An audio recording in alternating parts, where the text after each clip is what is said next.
Good morning, ladies and gentlemen. Before starting, I would like to inform everyone about the rules and regulations of today's event. So I'm just going to read the rules and regulations of today's event. Please abide by all these rules.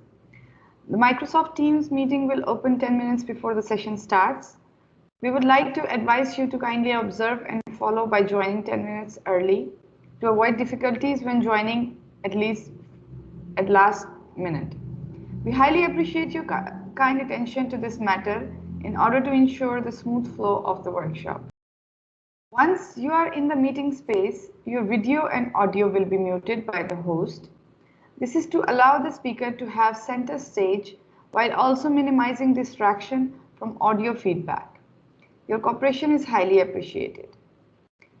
As this workshop includes a live question and answer session, you may type your questions in the chat box of the Microsoft Teams meeting, and the facilitator will try his best to pick as many questions as possible. Kindly be as straightforward and concise in your questions. Lengthy questions might take up more time or be misunderstood by our facilitator. The question can only be raised by typing. All audio from participants should be switched off to avoid any issues. Thank you. Good morning, everyone. I am Mehwish Hanif on behalf of UTP Postgraduate Student Council. Would like to welcome you all on this informative workshop on mastering how to write and win academic and industrial research grants. As we all know, supposing is good, but finding is better. A researcher always think and look for grants to accomplish his work. Postgraduate Student Council has put end to this quest by organizing this workshop to give you an insight on successful grant hunting. Before we formally open our session, I would like to call Mr. Awaj Mohsin for dua recitation.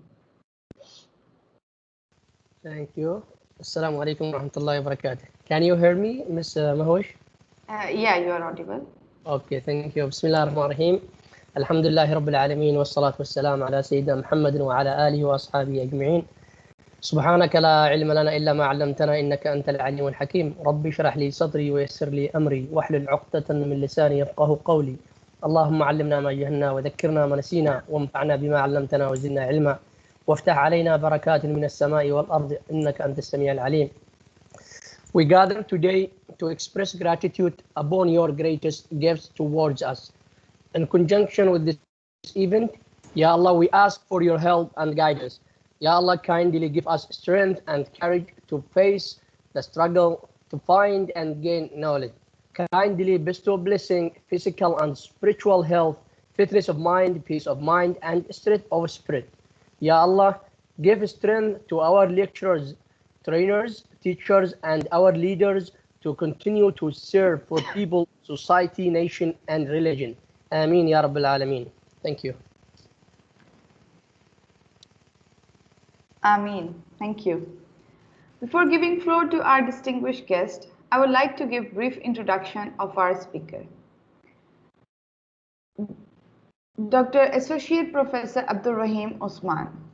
He is the current Director of Research Management Center or RMC in University Technology Petronas.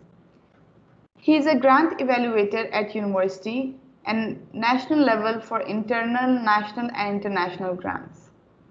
A certified trainer under HRDF, in which he has conducted several seminars and short courses to several institutes of higher learning in Malaysia. He has secured numerous research and industrial grants such as FRGS, ERGS, eScience, KPT, and PPRN, totaling more than 3 million ringgit. Without much ado, I would like to invite Associate Professor Abdul Rahim Osman. Thank you, Miss Hanif Meshwish. All right. Mehwish. Yeah. Meshwish. Yeah. All right. To those who are not really recognize me, I just put on my video first, just to introduce my face. and then after that I can close that back, and then we can go through detail of the presentation. Right, my name is Rahim. Currently I'm leading the directorship of Research Management Center in UTP.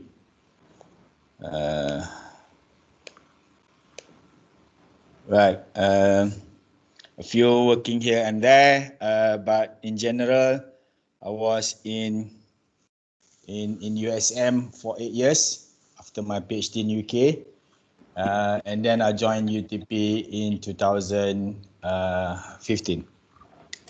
So, and then after 3 years in UTP, so they're putting me in charge of the Research Management Center.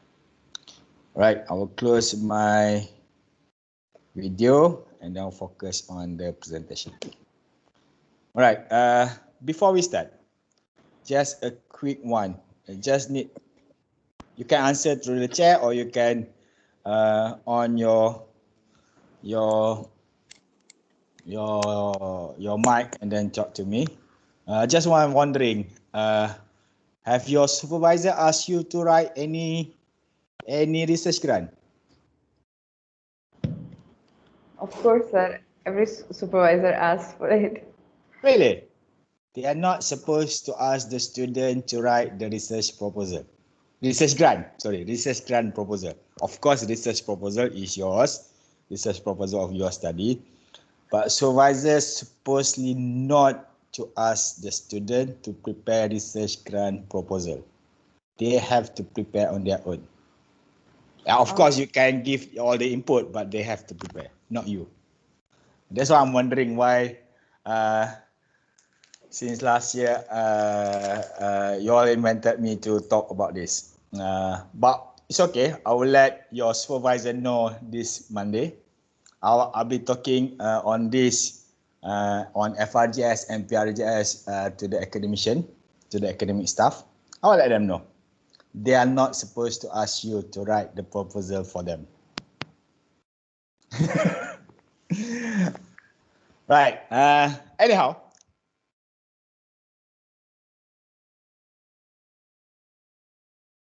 let's start this. How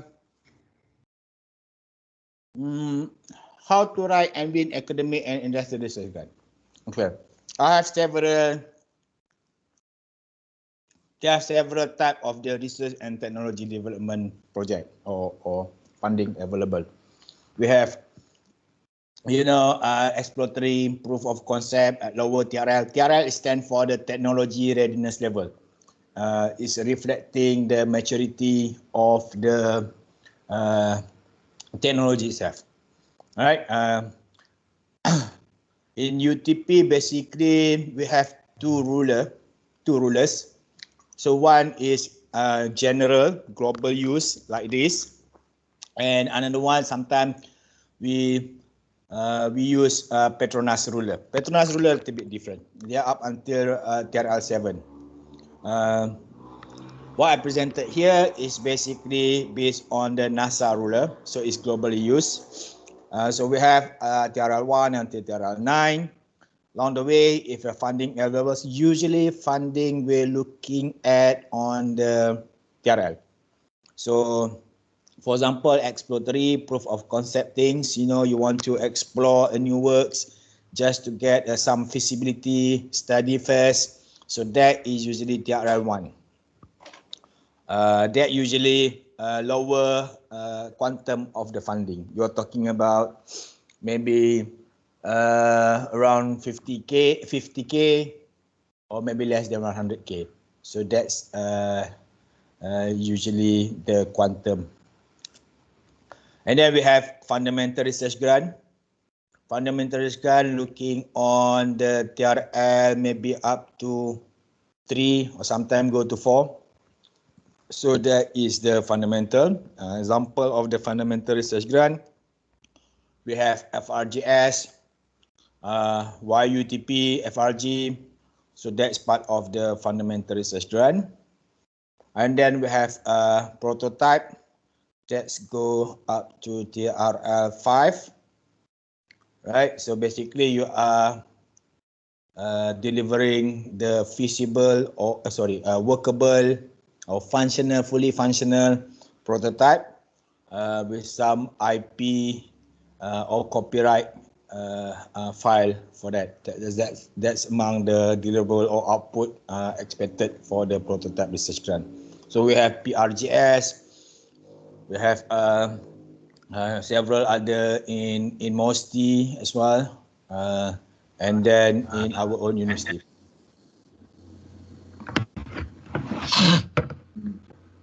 Okay.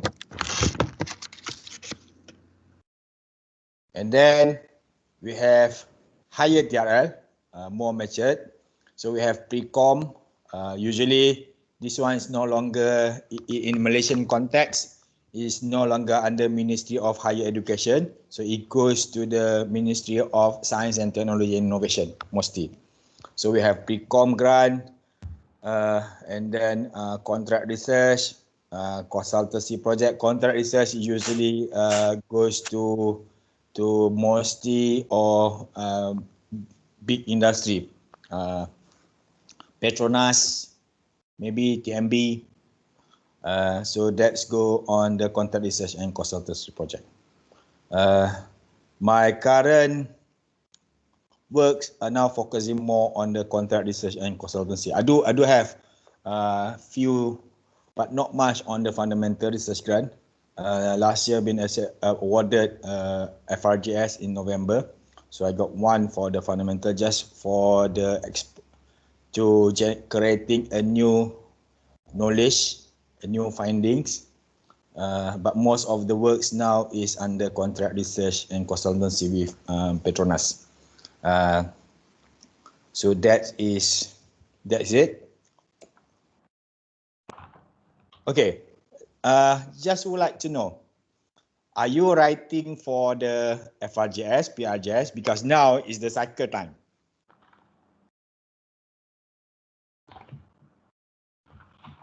Anyone answer that, or anyone can put in the chat if you want.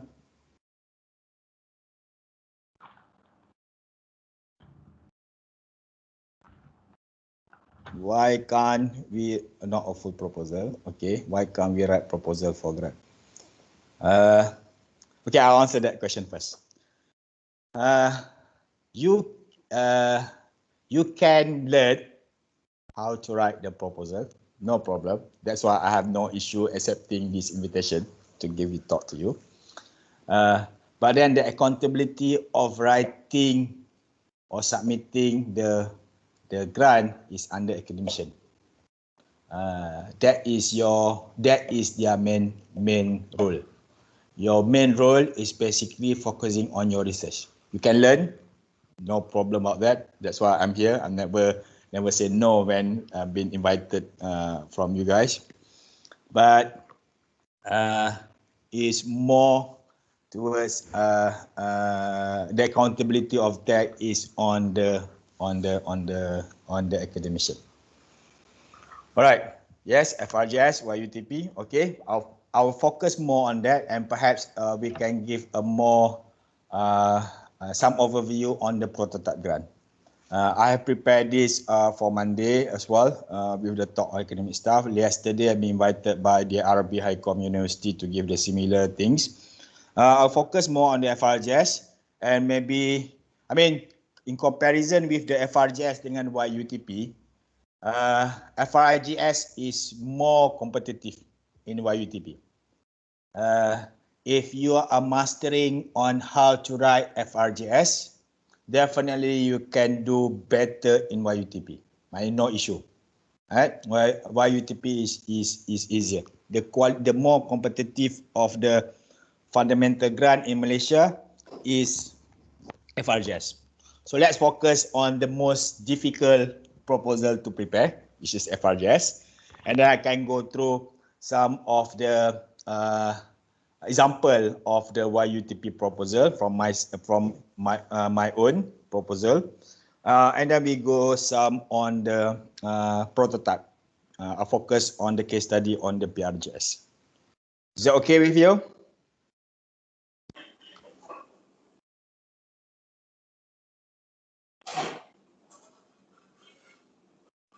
All right. Okay, this is the current cycle opening for this particular year. For FRGS under Ministry of Higher Education, the cycle is now 18 January until 31st March. 31st March is basically from my office submitting to KPT, Kementerian Pengajian Tinggi. So that's the acronym, Kementerian Pengajian Tinggi, KPT. So basically we have timeline for the FRGS. So usually I think by sometime in this month, you need to submit or the academician or your supervisor need to submit to us for the internal evaluation process, correction after that, and then after everything is in place, and then the last date for you to be, for my office to submit to KPT is on 31st March. And then PRGS a little bit earlier on 26 February 2021. All right. This year, the funding is increased a little bit, extra 50k compared to last year. The maximum funding is now is 200 at 250k. Last year they are putting at 200k. All right. The objective of this funding is basically that the one that I put it in a bold and blue font, right? It's fundamental. You're creating a new knowledge, new theory, new concept, and new idea. All right, based on Malaysian model, but for global solution. All right, that's I will explain that later. But the role, the objective is to creating novelty, new theory, new concept, new idea. I mean, it means like similar to your PhD scope of works. You know, you need to come up with the novelty of the new knowledge. That is FRGS. Right? Celebration on this are in the following criteria. You know, producing new idea, theory, concept, new method, new model, new process. Or you improving those on the above, as well as the policy. Right? That is for, I think, most of you under engineering and technology, we're looking on this. For the social sciences, they are looking on the humanity and community issue, right? That providing the global solution, nation and global solution to improve the value of life. Right, all the works, because this funding, particularly in FRGS, is coming from the taxpayer money, from the national, from the ministry. So they need to be aligned under strategy agenda of the nation, Malaysia, right? For YUTP, right? For YUTP, because that's money coming from Petronas coffer, right? Petronas pocket. So the research must be aligned to oil and gas, right? Oil and gas nature. That's what YUTP, yeah? Oil and gas nature. And then align with the Petronas guarantee of 7 technology cluster. Right? So that's the difference between FRGS and YUTP. FRGS coming from funder is the Malaysian government. So you need to align with the strategy agenda of the nation. YUTP coming, the money coming from the Petronas. So it need to be aligned with their interest, which is 7 technology cluster under Petronas. I will later on going through what is that technology cluster. But in brief, they have facility of futures, oil, enhanced recovery oil enhanced recovery, something like that. And then we have, can't remember all, but more, because most of my work is under facility of future. Ada chemical solution, something like that. Yeah, chemical solution. They have another 7 technology cluster. Right, for PRGS is basically you need to okay, when you have output from the fundamental, right, and then before you going to the pre-com, the part something like you need to have this upscaling works of your findings, of your finding from the output from the fundamental. So this PRGS is basically to fund that before you going for the pre-com, right? So any output from the fundamental, PRGS is allowed for you to go for the proof of concept, evaluation, upscaling work, preclinical testing, and field testing. Right? So that is basically the role for the PRGS.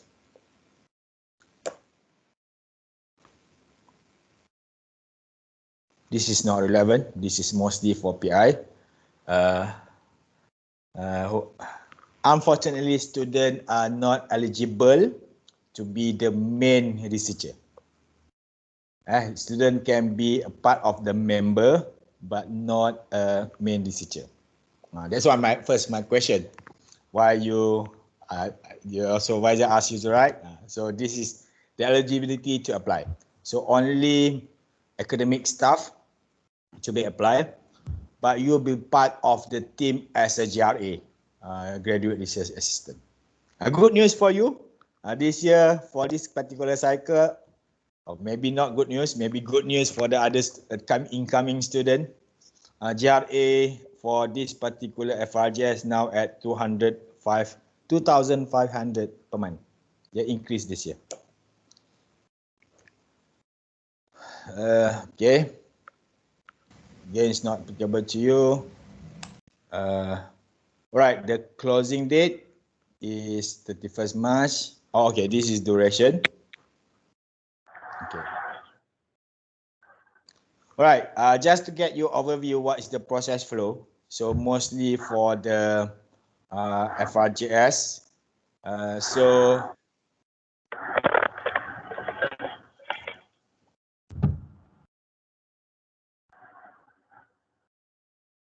Okay. Okay, application from your side, and then they have the evaluation, and then after that the evaluation at the ministry level, and after that approval. So the timeline from the explained last year, we submitting the application to the KPT around March. The result only come out sometime in October. So you submit it in quarter 1, so your result you will get maybe end of quarter 3 or end of quarter 4. So for YUTP, let me share something on the YUTP process flow. RMC.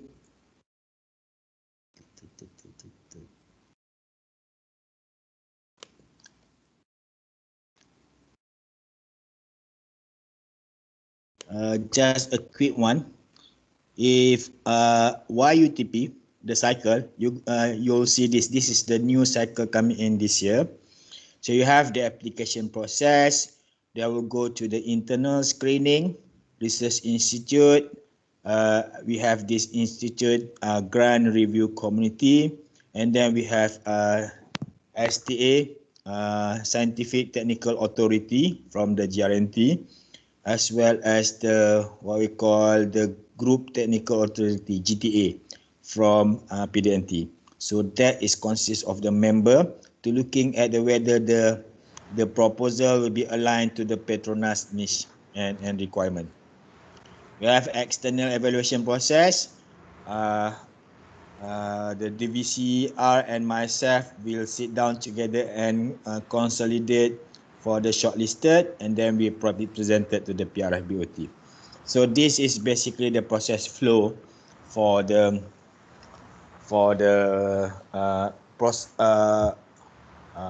grant awarding process. So usually we open this one for the application for your site to write is around 1 month. and then the rest will take behind the scene. That's for the YUTP.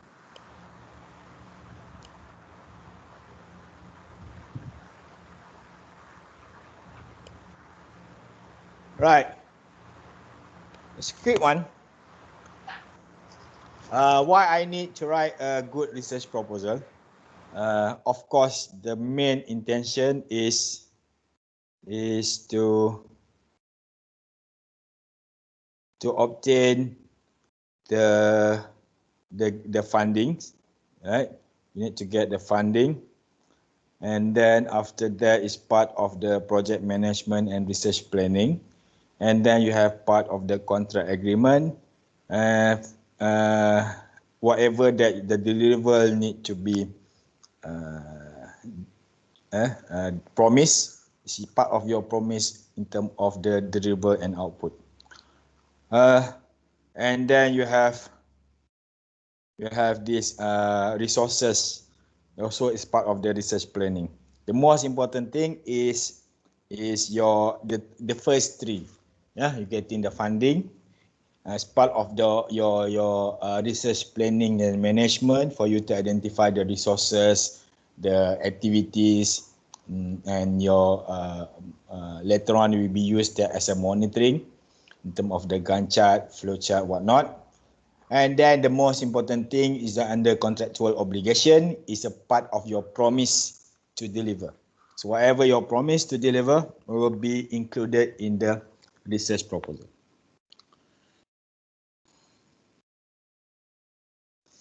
All right. Is there any guidance for all the grant types that provided the time and condition? Yes. Every coming call for proposal, for example, FRGS, they include the specific or separate document that lists down all the guideline for the particular proposal, right? That is available. Usually we distribute among the academic staff, and then you may refer to your supervisor. They ask you to prepare the proposal. Those are available in the separate document.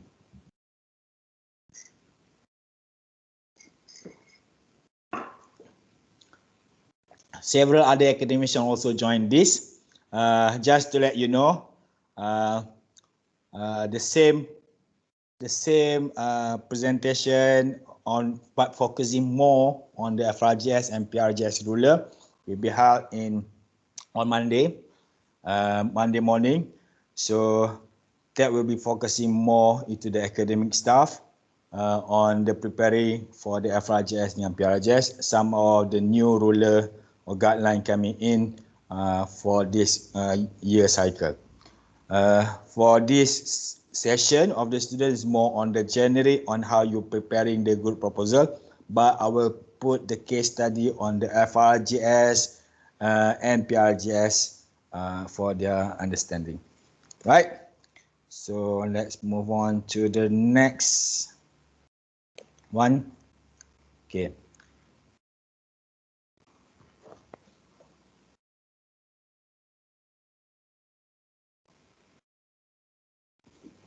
Before you write, you need to know what should be your research focus, right? What to write, whether it's not necessary that writing a good proposal, right? A good writing won't necessarily make a good proposal, right? You need to write the right subject content. So for this year KPT research domain, they have this particular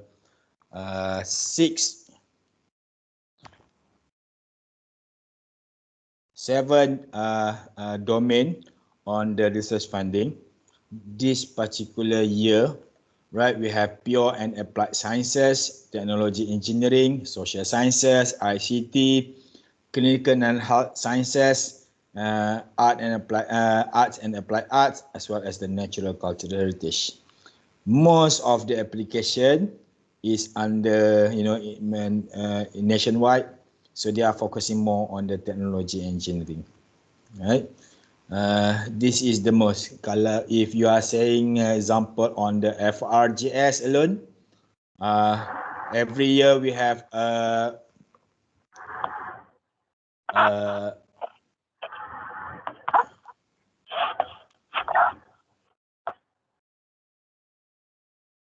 every year is around 3,000 to 4,000 application coming in for the FRGS. So on the technology and engineering alone. So that's how everybody are fighting for this domain, right? So I'll give you a good example on, I always like to putting this into the context on the mega trend 2040. So it's a very good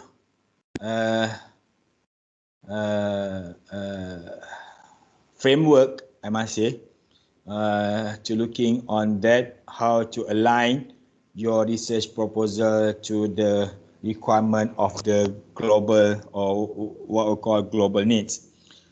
That is one on the mega trend. Another example here, but I'm not discussing this in detail. I can email to the organizer, and this is under MOSTI and Academic Science Malaysia, prepared to looking on what we call 10-10 My STIE framework. Alright, so this is basically the frameworks that developed by the MOSTI to looking on the national STIE niche area. Alright, and then how we're gonna be implementing that. This is a good piece of the document for you to refer to, looking at how you're gonna align your proposal or your research area or even your PhD work towards the national agenda. Right? This is very good piece of the document.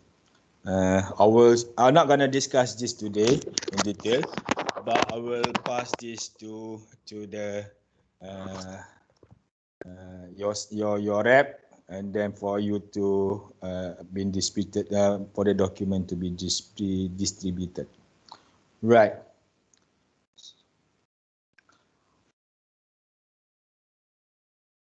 Right. So most of the population is living in the city, right? So in Malaysia, we can see that more of the population now reside in Kuala Lumpur. We have around 10.4 million of the population in Kuala Lumpur alone. So you can see New Delhi, we have 43 million population living in New Delhi. So because of most of the people are living in this big city, so they are fighting. They are fighting, or they are looking for, intensifying the competition for the resources. So this 4 item is perhaps the most resources they are looking at. Water, land, food, and energy. So because of that, world need this. World need something on water, land, food, and energy. Question that you need to ask yourself, and how your proposal or your research works basically cater or solving this problem related to those 4 items, right? So that's one to begin with. Another one too that you can looking at is basically on the Sustainable Development Goal. So we have 17 Sustainable Development Goal. It's been introduced quite some time globally. Years back, but it's still not been fully achieved. Right? So we are still looking on this SDG. So your research or grant proposal can be aligned to one or more on the SDG. So that is meaning that your work is relevant in with the global needs. Right. So we continue to innovate and push into the new discovery and frontier that can optimize the use of those 4 resources. So you can see a lot of works are looking on the VR, AR, precision medicine, in even lab grown meat, in order to cater or to optimize the use of the food, blockchain, autonomous, and then you may have bio-inspired technology or perhaps the generative design. So all these are basically part of the works that have been innovated throughout the year in order to optimize the resources that we are all looking for. Another things that really changing now. I mean, I believe you aware on this yourself, is basically looking on the societal landscape, right? A new generation of youngster now play a dominant role in shaping the societal trend. We're looking at the sharing of the economy, which is that basically disrupting the traditional business model. It may good, it may not good, but certainly it's disrupting the current business model. You can see a future of works and manpower that are required to retooling, reskilling, upskilling. That may be different skill sets. The rise of the different skill set, rise of the contingent of the workforce coming into the place. We have a changing consumer preference. It can be a new market for the new products. The most important, I think, changes that we can see is basically the shifting from we to me. Right now, it's about me, individualism, and also personalization. Right, personalized to your need, me need rather than we need. Right, so that is something that I at least noticed that. And then we have quite a number of what we call eco warrior. Whatever they are doing is basically they relate to the environmental, nature-based solution. It's good. I'm not saying that it's not good, but this is something that we can see is coming into the place now.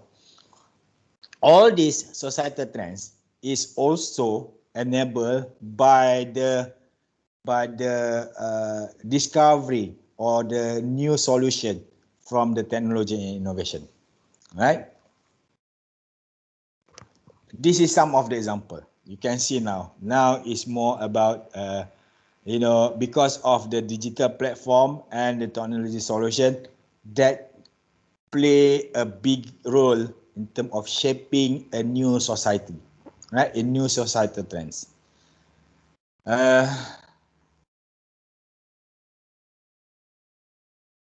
Technology application and innovation solution transforming our life now. Before this, last year, I believe you can realize that last year is more on the physical sphere, this year more on the digital sphere. So now the technology application innovation solution is transforming the way of we are doing life. However, this is something that we need to pay, the price that we need to pay. The climate changes, extreme weather patterns. We have some of the solid waste have been dumped, more solid waste. The pollution in air, waterways. So all these are basically the price that we pay for the upsurge in the technology and innovative solution. However, what you need to do is basically to bring a new research and the technology development transition on this towards a cleaner world. So the focus of the works to be looking at is looking at more on the how to solve this issue on the environmental towards a zero emission, zero waste, zero pollution, for that to become a low carbon economy.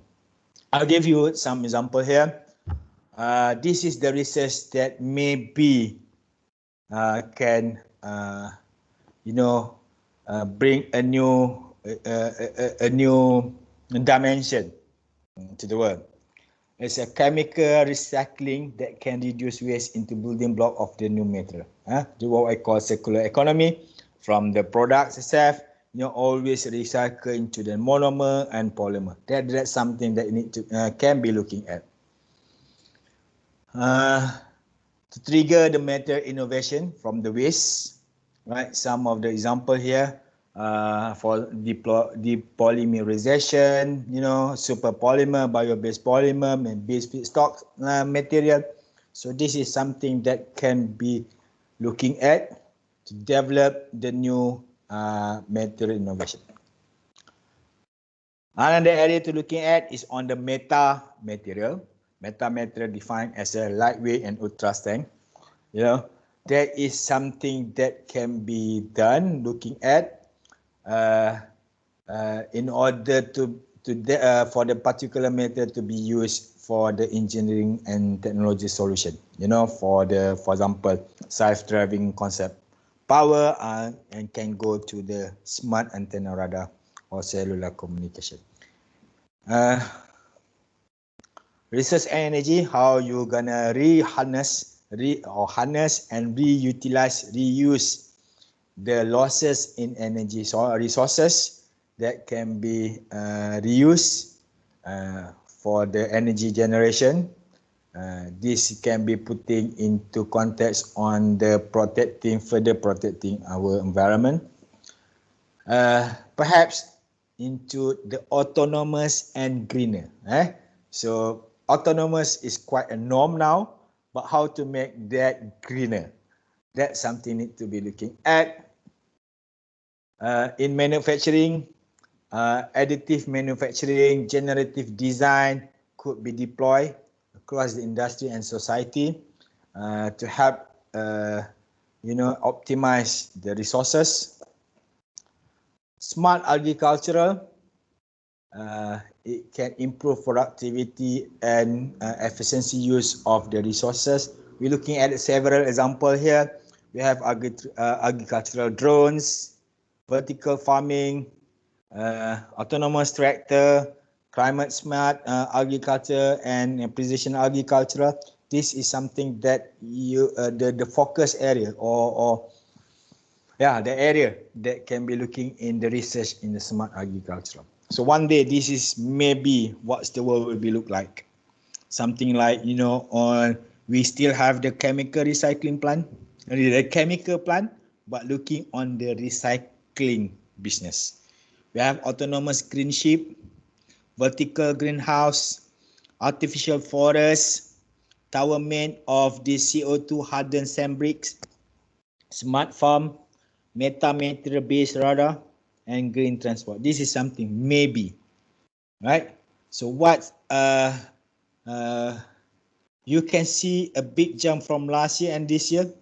Last year, I've been talking physically to you, right? I remember the session in down in the Chancellor building. I've been talking in the seminar room. I've been talking physically to you. But this year, I've been talking digitally to you. So we now live, like it or not, we have to fuse between the physical, digital, and biological spheres, right? This is without the breakthrough, research breakthrough, and the technology innovation solution. This is perhaps is not possible, right? So whatever the changing in the societal trend is perhaps been translated through the breakthrough in the technologies, innovation in the technologies. This is something that maybe can you, the mapping that can give you insight on how the technology maturity versus the technical capability of those research area. Example on, for example, we have now blockchain, cyber security. It is been, in terms of the technology maturity is high, right? But then in terms of the technical capability in the population is maybe low, right? If you're looking at the blockchain and cyber security, 2025, maybe perhaps 4 or 5 years coming down the road, the maturity is still high, but then now people capability in the people on this area are increasing, right? And then more coming into the pictures on the metamaterial, for example, lab grown meat. In 2040, perhaps this is what will be the future of your world because of your research proposal today, right? So this can be something that you need to looking at that can give you some perspective or context in writing your research proposal today. Right. Thank you. I hope that will give you, I'm not finished yet. I'll finish this session, this slot, this section. I hope this one, this mega trend 2040 can provide you some, and SDG alignment on the SDG can give you something, a context on what to write, as well as the on this 1010 my site framework. You cannot just simply write whatever you like, but you need to write to align the needs of the people in order for you to come up with a global solution. Yeah? So that will be a good starting point on what to write. Okay. Right. Before we go to the next one, just to check any question here. So far there's no question. I mean, you can, if you have question, you can write down in the chat. I will just go through the chat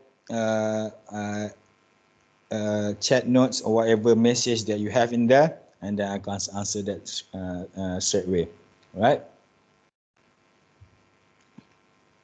Let's have a look on the how.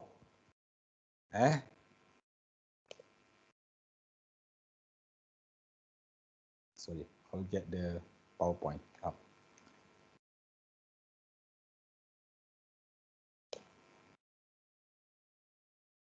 Right. So first is what to write, and now is how to write. Right? I giving you the example on the Frgs because based on my experience and then feedback from the others as well, Frgs is the most difficult fundamental, or maybe the most tedious fundamental grant to write. Why UTP much easier? If you are mastering how to write in Frgs, you can go to detail on how to write on the YUTP. Right. First thing, you need to align what is the funder need for the Frgs. For the Frgs, they need this: no idea, new theory, new concept, new method, new model, new process. Right? It's producing new or generating new, or you can improve the existing process, the existing solution, the existing policy and methodology. That's something you're looking at. And then we have a humanity and community issue. This is something that you may to looking with, even though you are doing on the on the mechanical engineering, for example, right? But how your solutions can basically solving the global issues on the humanity and community. That's why I'm giving you example how the societal changes, societal landscape changes can is triggered through the a breakthrough in the technological and innovative solution. So that's how you relate this item number 3. And then number 2, of course, is alignment to the funder requirement for the Frgs from the government. So hence, you need to align to the strategic agenda of the nation.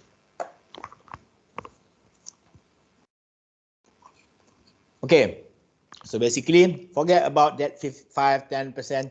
This one for the PI later on Monday. But this is the content, the layout, what you need to write. This is typical for any fundamental research proposal. Title, research summary, research background. Research background, you're looking on problem statement, and then objective. Research background also looking on the literature review, previous research, gap analysis, and then you have objective, methodology. In the methodology, you have this flowchart, Gantt chart, similar to what your proposal, your research work, your study, right? Expected result. Of course, the little bit different is on the track record, quality of the proposal, element of the FRGS criteria. This is element of fundamental need to be clearly or explicitly mentioned in the proposal. And then translational potential. Translational potential is something that item number 3. How your breakthrough in engineering and technology solution, for example, that can be improve the value of life of the humanity and community, right? So that is definition on the translational potential there. But title, executive summary or abstract, research background, literature review, problem statement, whatnot, objective and objective. This is basically your chapter 1 in your thesis. Methodology or maybe perhaps some literature review there. So that's maybe some in chapter 2. Methodology is your chapter 3. So basically it's similar. How you write the proposal and how you write your thesis. Perhaps in the thesis is elaborated version, but the concept is there. Right? If you're good in writing your thesis, then you get good in writing your proposal. Okay, this is the same thing there. All right. In any fundamental or any proposal, this is regardless whether you are writing for the fundamental or prototype or pre-com proposal, you know, you need to have this compact and brief or clear and straight to the point of the title. All right, 15 words. Basically, you explain the whole proposal in less than 15 words. All right, how you're gonna do that is the title should have objective, method, and the significant or application. This can be the way you write your title for your thesis as well. Right? Less than 15 words. I give you an example here. Objective is basically what is the deliverable, the final deliverable of your research. What you are at the end of the day, what are the output? What are the ultimate deliverable of your research? Method, what to use, and the significant. This is several example, but like this is clear cut. The last one, the one in the capital, right? In situ crack prediction meta model of metal memory magnetic for railway track monitoring. Right? We have in situ crack prediction meta model. That is the deliverable, the objective of the ultimate objective of the research. Right? what method to use is through metal memory magnetic technique. Right? Significant or the application of those research is basically for this railway track monitoring. Right? This is my work been awarded last year. So what are the ultimate objective deliverable of my research proposal is this prediction model, right? For method, what is the crack growth method, right? We're looking on the crack growth of for the life assessment. Significant, this life assessment of the critical equipment. So objective, this is the prediction model they're going to develop.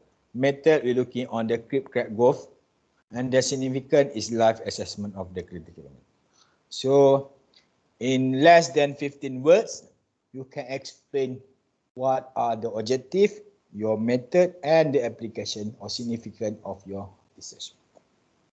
Some of the reviewers, they're looking on the title, only the title before deciding whether to accept or to reject the proposal.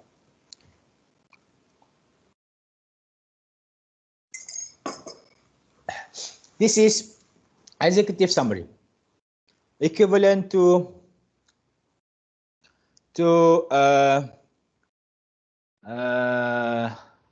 abstract of your thesis.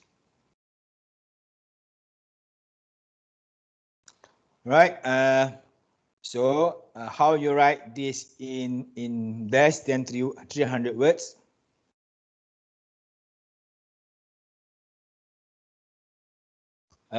It's a motivation, right? 1 or 2 sentences. Include the problem statements, perhaps 1 to 2 sentences, and then objective. Even though you have 3 or 4 objective, you recrafted that, and then you combine that and you rewrite that into just 1 or 2 sentences. Methodology, summarize that into these 2 or 4 sentences, and then clearly mention what will be the expected outcome or contribution in the executive summary. Right. So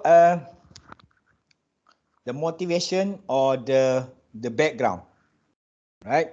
So that is been clearly highlighted here. This will be something that background motivate on why you need to do this research. So in this particular case is because of the drive for the lower cost manufacturer, removal of the high cost autoclave, because that's one of the goal for the motivation to do the research. Highlight what will be the problem statement in just maybe 1 or 2 sentences. And then what will be the objective? What is the this problem statement is a specific problem statement of the particular scope of work in the proposal, right? So in this particular case, the specific problem statement is this: due to lack of the fundamental understanding on what? Air permeability characteristic of the material during curing process. Objective, that is basically the objective that are solving that specific problem statement, right? To investigate the rheological properties, blah blah blah blah blah. Right. So how are you gonna do that? This is the methodology gonna do that. What are the parameters being looking at? How are you gonna test that? Testing or computational modeling. What are the results that are expected? What are the analysis being done? For that particular result, all those are translated in the methodology, and then the contribution or expected output or the significant afterwards. Another example here, right? So this is for your reference. This is basically if you write this is, I mean, they have issue on writing the problem statement. I can sense that among the student as well as the researcher. But for the particular proposal, it's a specific problem statement. Do not looking at the world problem. Looking on, world problem is basically in your background. But on that particular, for example here, high demand for the mechanical equipment to withstand blah blah blah on their ability, that is world problem. So what is basically the scope, the problem, the specific problem that you want to solve in that particular scope of work, the proposal is your problem statement. So on this particular proposal, I'm just looking on the limitation of the established and creep material model, like these 5, Northern Belly, Omega, sin hyperbolic and theta projection, as well as the Kashana-Robatnov. So that is my current problem. I'm solving this problem is perhaps the potential to be used to address the world problem. Okay.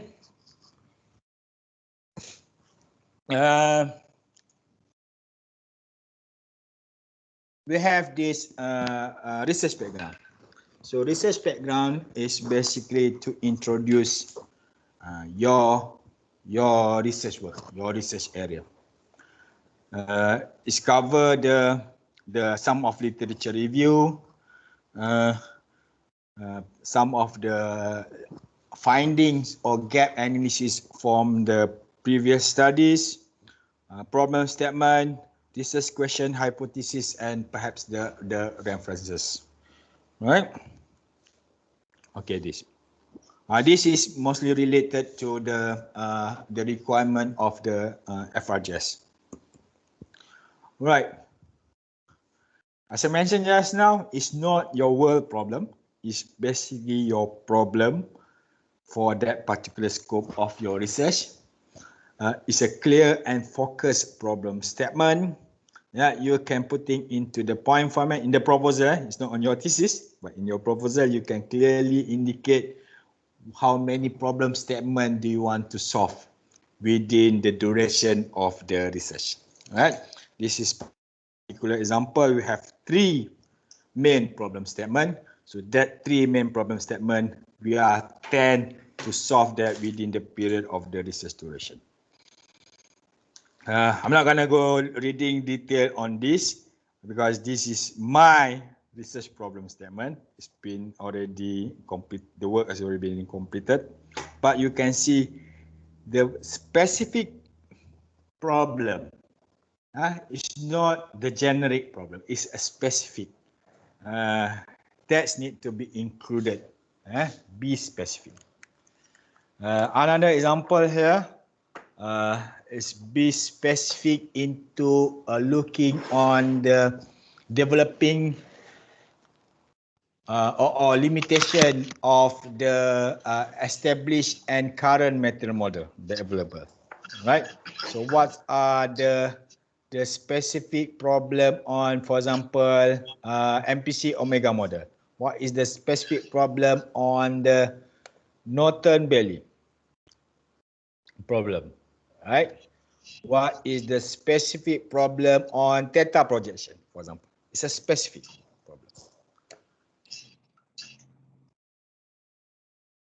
Hypothesis is basically the question or the things that you describe that you will expect to attain after you completing the research.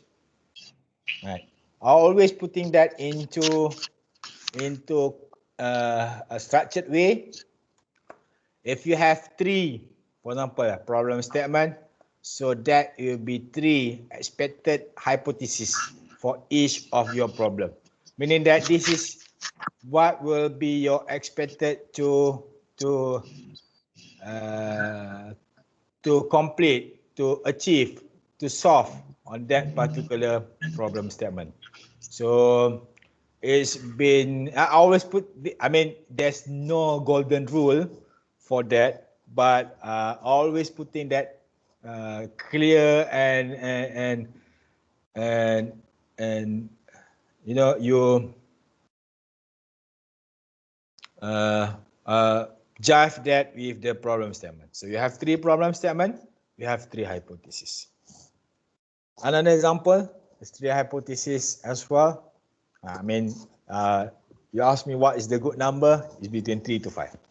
That's always the good number, 3 to 5. 2 is perhaps is too low, more than 5 is perhaps too much. Right, research question. This is perhaps overboard in terms of the number of the research question, right? This is way back in about 3 years ago. This is my proposal. I shouldn't putting too much research question. This is from my last year, been accepted last year. So I just put in 3. So the way you see it is, it's not about the number. Is how you putting those questions. But more number is good during your brainstorming work. Yeah, you just ask yourself what will be the potential question in order how the research could solve the problem statement, right? And then perhaps maybe in this you can combine that and become from the 15 can become 5, right? I did that with this one. I asked myself quite a number of questions, and then from that I found out or I determine which one is the most relevant, or maybe I can combine those from those questions. So hence I can optimize the research question into only 3, right? So this question is basically asking how you solve the problem statement. It's a good indicator if that problem statement, the number of the problem statement, the question is asking or solving, asking into the specific problem statement, right? So for example, this is problem statement. This is on the Darcy law, 2D problem, mitigation in 2 direction, through thickness, whatnot, right? So this is the first problem statement. So the question here is basically 1, 2, and 3 is basically asking into the problem statement number 1. I repeat again for you to understand how the flow is. So this first problem statement is about Darcy law and probability in the 2D problem, blah blah blah blah. Right? So this is about probability and Darcy law. Hypothesis also about that, right? Porous medium, 2-dimensional 3D flow in the longitudinal and through thickness, blah blah blah. Right. So this is hypothesis.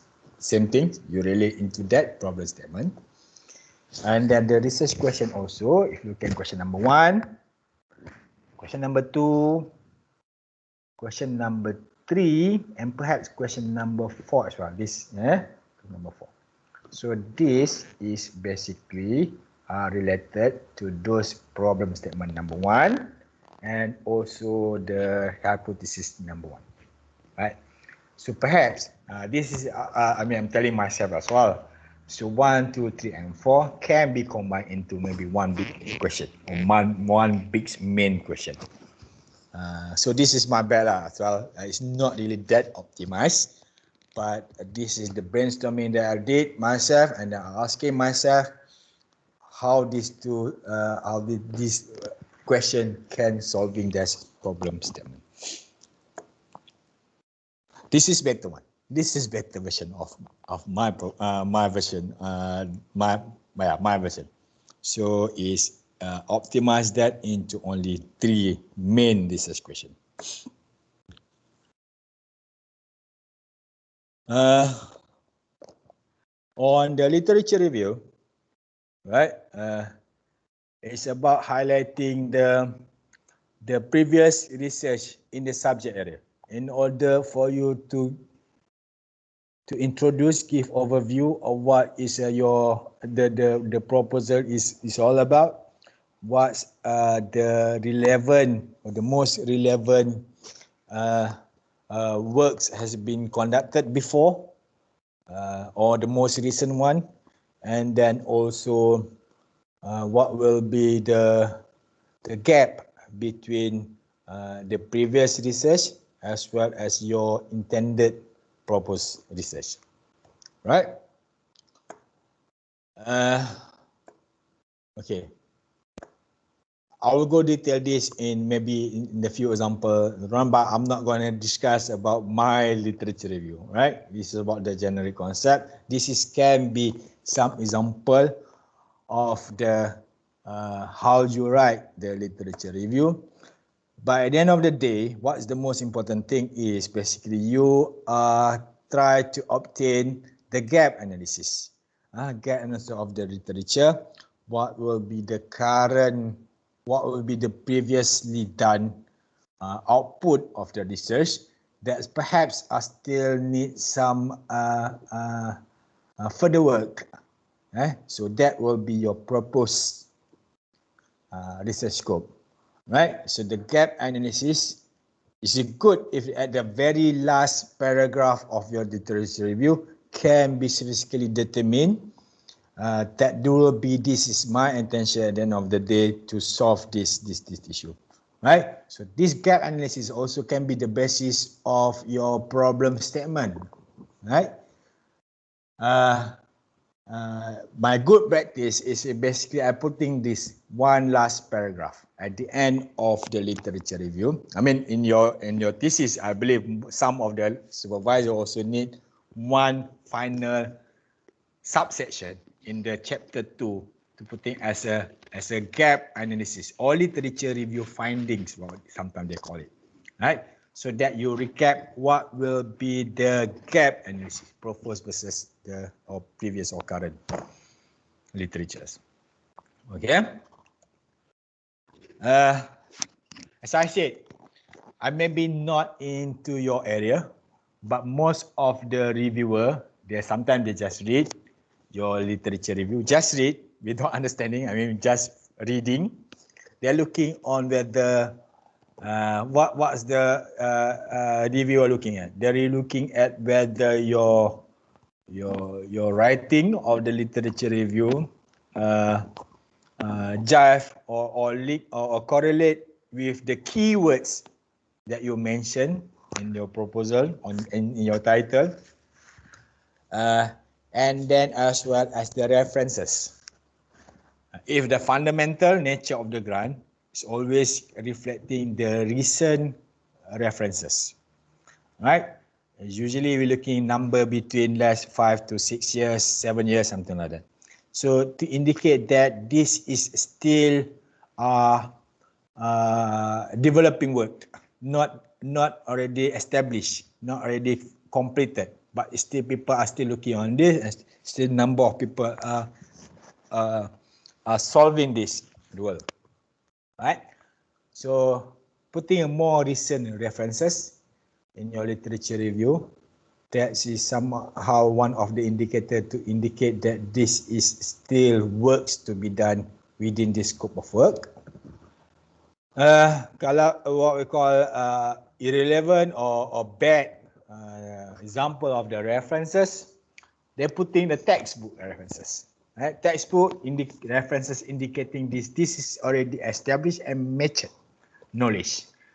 Hence, people putting this in the textbook, or in the books. Right? So please avoid that. And then old versions of 1973, for example, the outdated reference. Sometimes yes, maybe, but you don't putting too much of that into your reference. Yeah, more reference on the recent references. Okay, research objective is basically answering your research question, solving your problem statement. Right? If you have 3 problem statement, then perhaps the number is 3 objective. You have 3 problem statement or 3 research question. If you have 3 research question, then again, one each of the objective answering that research question. Indicate the deliverable as well as the milestone. Right? Okay, this is good objective or the good keywords that can be used for fundamental, right?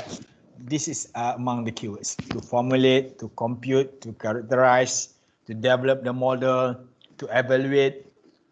Those are the keywords to investigate. So those are the keywords that are typically used for the objective in the fundamental. For the PRGS, that the different keywords. I will explain that later. But for the fundamental, this is some of the good example of the keywords. Per keywords or objective being used is, for example, to compare. Sometimes the keywords are too many, maybe 5 here, but you have 3 problem statements, but you're putting 5. Not clear, not really related or correlated well with the problem statement and research question. Yeah, remember this. This is the answering your research question, solving your specific problem statement. So sometimes it's too many and not clear where it should be going. The bad keyword being used is to compare, to use. This number 5 is perhaps the scope rather than the objective. Right? The stability model will be considered in this research. This is perhaps the scope or the methodology. So it's not bit in the objective. Believe or not, this is what but this quite some time ago. This is what we discover in some of the fundamental FRGS proposals. Those objectives, right? You have 3 objectives or maybe 4 objectives. So the most color, if you are seeing the ruler that I mentioned to you earlier on, where's the ruler? Let's go maybe up there. In FRGS, you need 25%. That's the weightage of the methodology. So that's how very important the methodology for the proposal.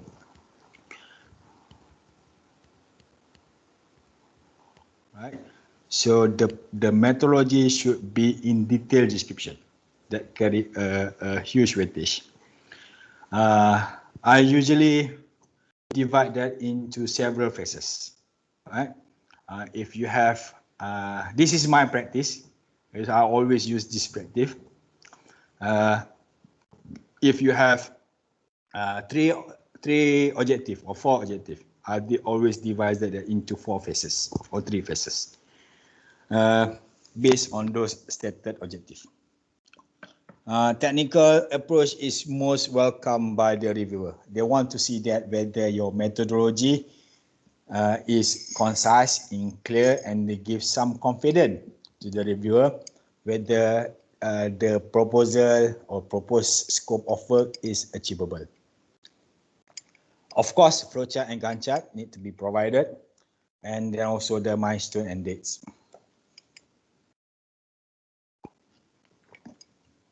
Okay, so this my work is for 4 objectives. All right, this is the proposal. It's a 4 objective. So always align that into 4 areas or phases. Each phases are basically tackling those objectives, specific objective. If area 1 or phase 1, so that is basically catering the objective 1, etc., etc. Right? So always develop that into or divide that into sub phases. You write down what will be the 4 areas, and then in particular area or phases, you further discuss that into detail or technical detail on how to achieve that objective. All right, you can putting that together, the detail of the DOE, the parameter that we're looking at, the research parameter. Give the example here. So all those are basically providing the confidence to the reviewer. Right, so this is my first proposal. I still remember my first proposal of the FRGS back in 2007-2008. Right, so it's been always my practice to classify that or further divide that into the area that cater the objective. This is poor methodology, right? It's too brief. just one simple one paragraph. Is no subheading, no activities. Just write down into the paragraph the methodology. It's too brief. You read this, you're not gonna confident that how gonna this investigator or researcher will complete that scope of works. Right. Another point I'm missing here is basically it can be written down in point format. This is my first proposal. I put in those into point format, but being more competitive in recent year, so my suggestion to putting into the paragraph and then probably mix up with the point format and paragraph. You need to explain that, right? So this is another bad or bad example of the methodology. Just putting to study, the literature review, to construct, to adapt, to utilize, to compare, to study. So this is to do the report writing at the end of the day. So basically this is not really, it's too brief. It's not really good or not well written into of kind of the methodology. Right, the work plan and activities, that is project timeline and Gantt chart. For the FRGS, this is basically for the Gantt chart is auto generated, so you don't have to worry about that. I'll go detail and later on the example on some of the proposal. So this is you putting the activities of the research activities, what the main or maybe perhaps -1, -2 of the method of the activities. It's not until too much detail, detail, but then this one is perhaps give some main step or main activities on your research. With start and end dates, right? And then milestone, you provide a clear milestone when the work or the activity or the phases is completed. So all those keywords are looking into completed phrases, or the phrase here are completed, right? So all those are how you write the milestone. Right? Whatever the activities is done is formulated and verified. Whatever you have done here are evaluated, are successfully computed, completely generated. So all those are phrases that indicate these activities are completed. Flowchart, please provide the detailed flowchart. So this is very detailed. You have what step, what is the sub-step here and there. Maybe this works in the parallel. And then the decision. What will be the decision for that analysis component? Is yes, can go continue. Is no, you have to go back here. Right, all those, and maybe input parameter coming through from the side for the decision. This is perhaps the criteria. And then if you have not enough basic in one page, I put in this. This is perhaps the number 1. And then after this phases 1 completed, that they will go on the area 2. So that will be another flowchart that going through detail on the phase or area 2 of your methodology. So perhaps if you have 4 phases, perhaps 4 flowcharts that going through. It's not 4, it's one whole flowchart, but maybe 4 pages, right? Because this is perhaps one page, and then you have after you complete the area 1, for example here, or phase 1, it go to the phase 2, which is this one, and go to another detail. This is different. Yeah. This is different proposal, flowchart for different proposal. So this is one of the area, and then perhaps underneath here the decision making. But do not just putting the boxes. I mean, I've seen some of the flowchart. They just one line, right? All these boxes without the decision, without a loop that going back. If it's indicate that's all perfect, just one line work.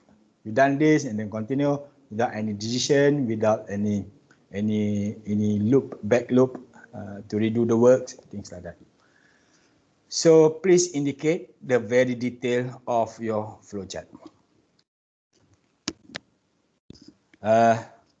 Budget, I believe for the fundamental of FRGS and YUTP, they're using the same what we call vote, V11,000, 21,000, 24,000, etc. and 25,000. So it's okay, I will translate that to you. This vote 11,000 is basically for the student, GRA, and perhaps some of the proposal depend on type of the proposal, but for FRGS only for the GRA, only for the stipend allowance of the student. But for the PRGS can be a salary to the research officer or to the assistant, research assistant. For YUTP can be for the stipend and also for the salary of the research office, RO. Alright, so that is vote 11,000. Vote 21,000 is only for travel accommodation. Travel and accommodation. Or maybe you're using the public transport, so that is under 21,000. 24,000 is basically for rental, space rental, what you call that, software rental, abacus, ANSYS, so that's under vote 24,000. Vote 27,000 is basically the research material, right? Vote 28,000 is basically for the maintenance or small repair maintenance. Vote 29 is probably for the professional services, or example here is your conference fee, charges for the testing. You know, if you do micro SEM, for example, that charges for the equipment you use, that is put under vote 29,000. Or maybe third party to utilize or third party service that you rendered to the external parties. Those fee are perhaps in the 25 or charges in the vote 29,000. Vote 35,000 is the asset, the equipment. Mostly the equipment, right? For laptop, for the FRGS is not allowed, but for the others, for the other funder maybe yes, but that is putting under asset, vote 25,000. Right, good news for this particular, as mentioned, for the stipend on the GRA for this cycle of FRGS is increased to for PhD, for master 2,000 per month, for PhD 2,500 per month. Previously, for master is only limit to 1,800 per month, for PhD 2,300 per month. Right, so this is a good news for this cycle of FRGS. All right, if you have, sorry, I'm not translating this into English yet, but if I can explain this, what should not be put in the budget, what's not allowed, professional or fee for the membership, item 1, fee of membership. This is particular applicable for FRGS, right? Purchase of the reference material, books, journal, whatnot. This is not allowed. purchase of the ICT and communication, handphone, laptop, printer, cartridge or whatnot. So that is basically is not allowed for the FRGS. Payment for the utility, handphone bill, or broadband or is not allowed anymore. Used to be, but not allowed anymore.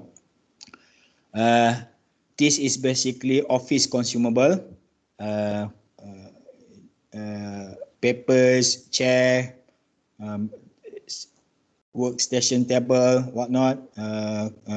This is not allowed. External hard disk, pen drive, CD is no longer allowed. Rental of the facilities or space, rental of space, right? In UTP, it's not allowed. But you can use for the charges in specific experiment, for example, charges in SEM analysis. That you can put in the vote 29,000. Number 8 is only for FRGS, right? Filing of the copyright IPs, right? But PRGS we allow. And then this is number 9 is always applicable to the others proposal as well. You are not allowed to purchase anything that are not relevant or related at all with your scope of the research. For the particular FRGS this year, they need a proof of patent search, letter of intent for the collaboration with industry or agency, and risk assessment. So those 3 items, right? For FRGS, the yellow is basically is encouraged. But if you provide that, that will give extra bonus marks. So my suggestion, just do it. It's not much. I will go detail on that after this. But for the PRGS, is a mandatory, right? For the red one is the mandatory, but for the yellowish one is basically encouraged. So patent, item number 1, patent search report. Item number 2, a letter of intent for the industry collaboration or agency collaboration. Item number 3, or the risk assessment. Okay, the output for this is general for any proposal or any scope of works. This is what we're looking at: the research deliverable, the patent, the system, the database, whatever that you have promised. So output is basically what you are promised, a contractual obligation for you to deliver. Scholarly output is the human capital, graduate, postgraduate, publication, filing of the IP. All these are translated into the benefit to the society, industry, government, and academia. So whatever your output you are planned for must be aligned and translated into the benefit and the significance of those 4. Right. For the particular FRGS, you need to have this full-time research mode, 3 years project, 1 PhD, 2 master, 2 years project, minimum 1 master. I'm not going to do detail here. This will be explained later but you can read, no problem. But I will explain this to the academician later on, because this is their main concern, what's to achieve. But this is generally, the main 2 points is generally describe what will the expected output for the manpower, talent development. Publication, always for the fundamental, you need to publish. For the FRGS, minimum 2 article publication in index journal, WOS, blah, blah, blah, blah. One of them must be indexed. For this particular year, FRGS require at least 1 joint publication, co-authored. Acknowledgement is the must, and intellectual property is recommended and encouraged for FRGS. right? So in the form, in the proposal form, this is what you need to write. The new findings, the knowledge, the theories, what are the expected output that will come up with the proposal, with the research work, what are the specific or some detail of what will be the scope of your research publication. Maybe not the final title, but perhaps it's some of the area that will think that this will be something that can be publishable. Specific potential, right? Or application. What is your what is the findings, the output of the proposal that the research that can be used for the application. For example, here is putting the new OA process method for the manufacturing of the structural component, the craft parts, and then finite element model, right? For the analysis of different composite process. That's those some things that can be putting into the application part. All right, if you are new, if maybe after your PhD, maybe you want to start your journey as a researcher, but you don't have any track record. Don't not worry too much. You build up your good research team. This is my classic example, my own experience. I finished my PhD in 2007. I applied Frgs, been accepted in 2008. So during that time, I only have maybe 2-3 publications. I never have the proposal yet. I never have the completed research grant yet. So I'm new. I don't have any track record. But my team member have, my composition and team member have the track record. Dr. Kadir Masrum is one of the head in the UMREC during that time. So now it's already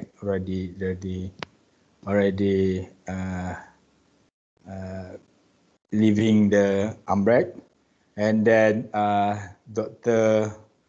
Indra Putra from the Indonesian as one of the senior guy during my time in USM.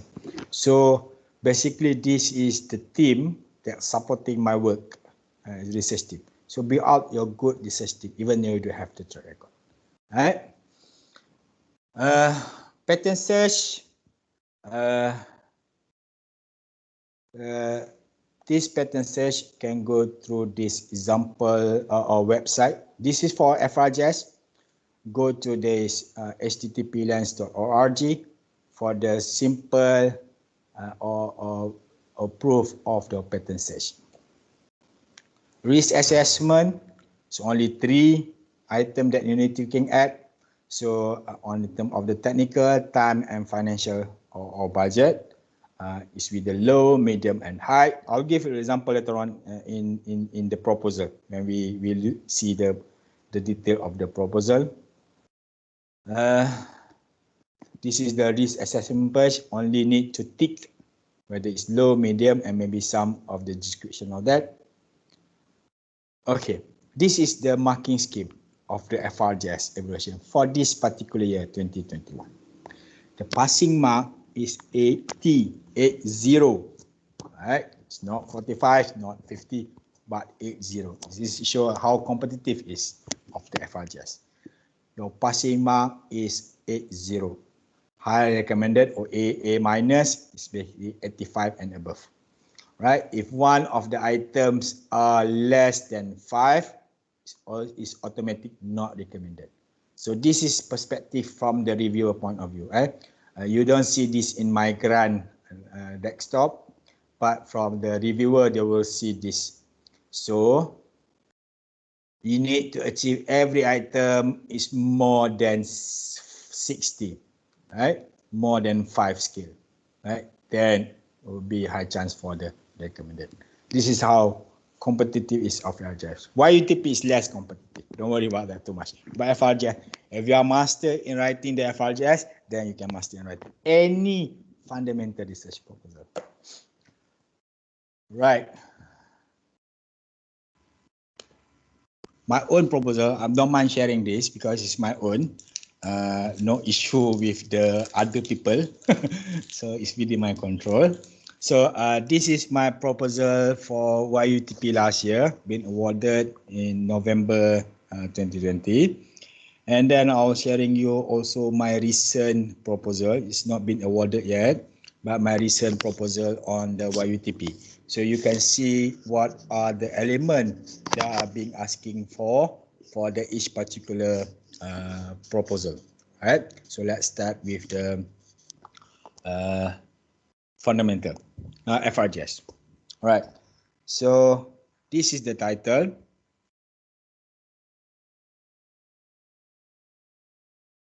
Okay, this is the title.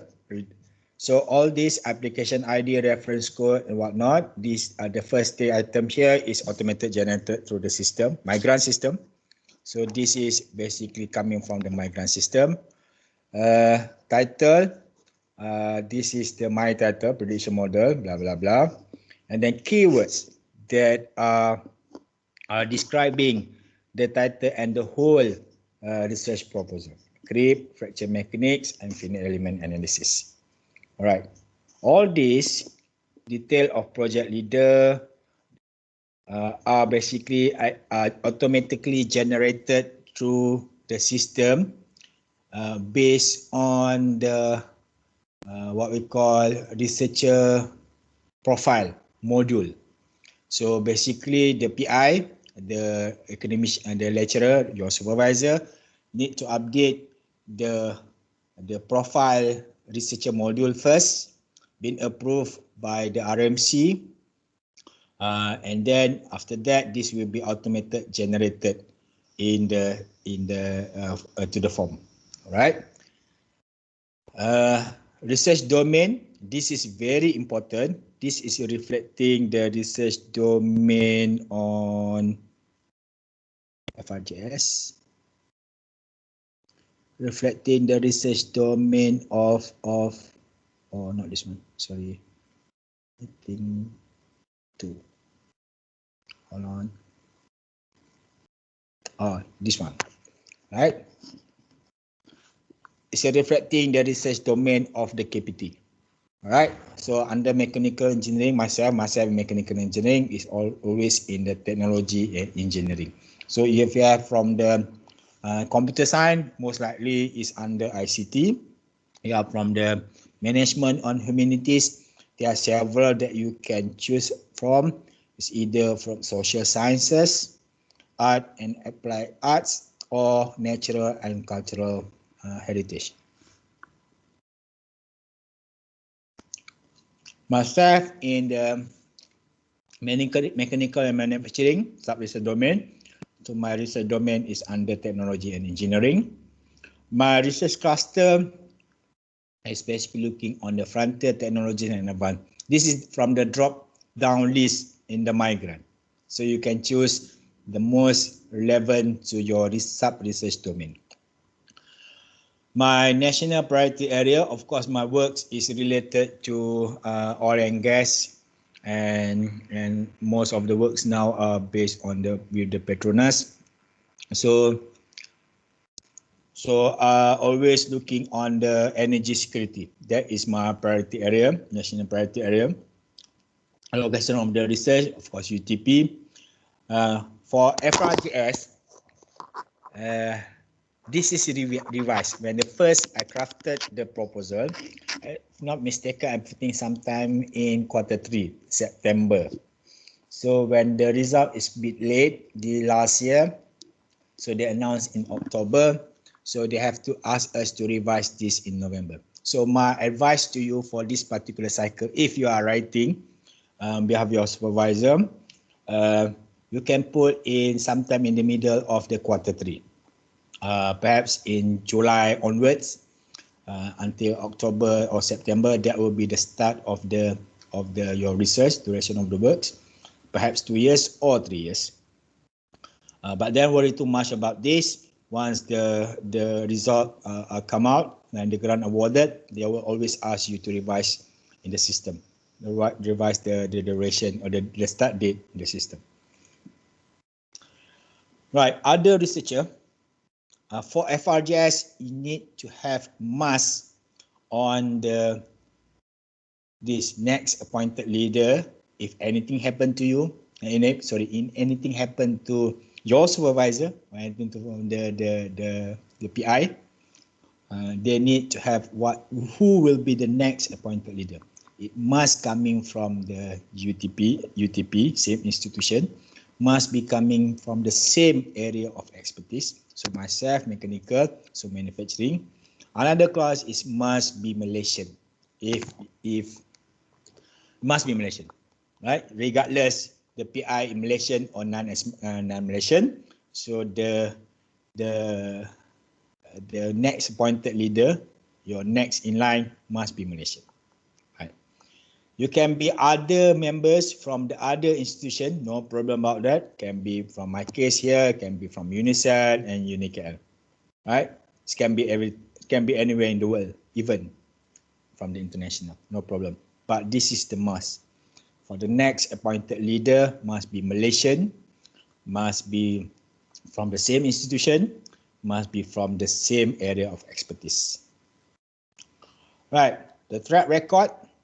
Here are the track record in terms of the number of the research project that have been completed or ongoing. This is auto-generated into the form from the profile module, from the researcher profile module. Right, so it's very important to update. It's not your responsibility, but you can advise or you can supervisor that this is the first thing to do is basically to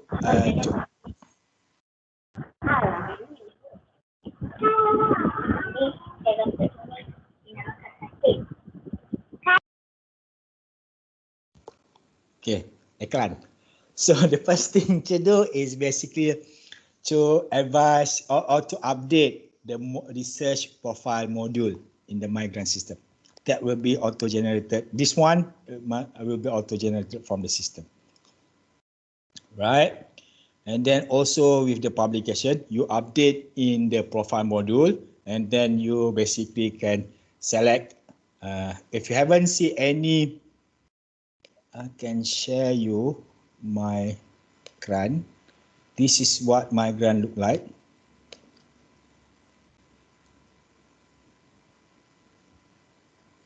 This is a system. Your supervisor must have the access to the system. But so let's get new application. FRGS graph. Proceed. So all these are basically, right? For example, that project leader. So all already generated. So national area, this is drop down list. You can select. This is from your profile. So it's basically you can select and reselect, select and deselect whatever you want and you don't want accordingly. Executive summary. Okay, let's go back to the form. Executive summary. How you write the executive summary, I already mentioned just now, right? So you write down here. So that will be less than 300 words, right? Less than 300 words here. Detailed planning, problem statement, hypothesis, research question, literature review relevant to the policy. So that is basically here. Problem statement, hypothesis, research question. Remember, I have three problem statement for this particular work. First paragraph is basically the overview or the general statement, which is can be your global problem, the world problem, right? You can put that as overview or world problem. That is the first introductory paragraph. Paragraph 1, paragraph 2, and paragraph 3 is basically my problem, right? My specific problem that to solve in this particular proposal work, scope of work within that 3 years duration of the time. I repeat, first paragraph, you can put world problem. What will be the world problem now you're looking at? paragraph 1, or you can put point 1, point 2, and point 3. But here I put it into the different paragraph. Right? Paragraph 1, paragraph 2, and paragraph 3. This will be my problem for the next 3 years to solve within this scope of proposal. Scope of works. All right. So you have 3 problem statements, specific problem statement. Oh, sorry. Hence, I have 3 hypotheses. So each hypothesis are answering those 3 or reflecting those 3 problem statement, 1, 2, 3. I have 3 specific research questions, also answering those 3 hypotheses and 3 specific problem statement. And then literature review, about overview of what is the creed, overview about the prediction. No, is it my line? Okay, overview about the established or whatever create model. You can put the figure, no problem, the proposal. You can put table to summarize that, no problem. And then I mentioned specifically in the paragraph what will be the issue on the Norton Belly, omega, for example, theta and sine hyperbolic, and then some comparative analysis with the sine hyperbolic and KR. And then this last statement is basically the finding from is literature finding in order to come up with the gap analysis. All right. So that is basically always putting at the very last final paragraph is your literature findings, as well as the gap analysis. All right. So that is a good practice. Even though you are writing paper or you're writing the thesis, at the end of the chapter 2 of the literature review must have one subsection of the literature finding. Right. So in the proposal, I'm putting a very last paragraph in the literature review as the literature finding. And then relevant to the government policy, if any, even though it say if any, my suggestion, the best practice, put it there, right? It can be from the, for example here, this is the Economic Transformation Program, ETP, for the oil, gas and energy. Can be from this what we call 10-10 My Site framework. It can be from the one that I mentioned, the one that I'll discuss you in detail about the Megatrend 2040 or SDG. That's something that you can put, right? But good practice is to align with the national or government policy, national strategic agenda, right? Reference. Right, putting, as I mentioned just now, putting the most reference, the most recent reference, right? 5-6 years, less than 5-6 years old. Sorry. Right, objective of the research. Even though I have 3, this is a little bit different. Good to highlight this. Even though I have 3 problem statement, so 1, 2, and 3 statement. But number 4 is basically I'll do the some sensitivity study, extra work. Now I have developed the system, but how I gonna further prove that the model is basically I'll do some sensitivity study. So that is basically the evaluation of the work. I can stop at 3, no problem, answering those all 3 problem statement. But I have further I go for the step to evaluate, to further evaluate through the sensitivity study. So you know how this is going, right? I can stop definitely at 3 for the problem statement, but then I'll go one step beyond in order to evaluate the performance of those model to the sensitive study. So I have 4 objectives. Even though I have 3, but I have 4 problem statement. I have 4 objectives. So for the description of methodology is must or good practice to relate to the objective. So each phase, I have subdivided into phases. So each of the phase is basically answering or detailed methodology how to achieve those objectives. So I have 1, 2, 3, 4 objectives. So every phase here is detailed methodology, 25% of the weightage, 1, 2, phase 3, and phase 4.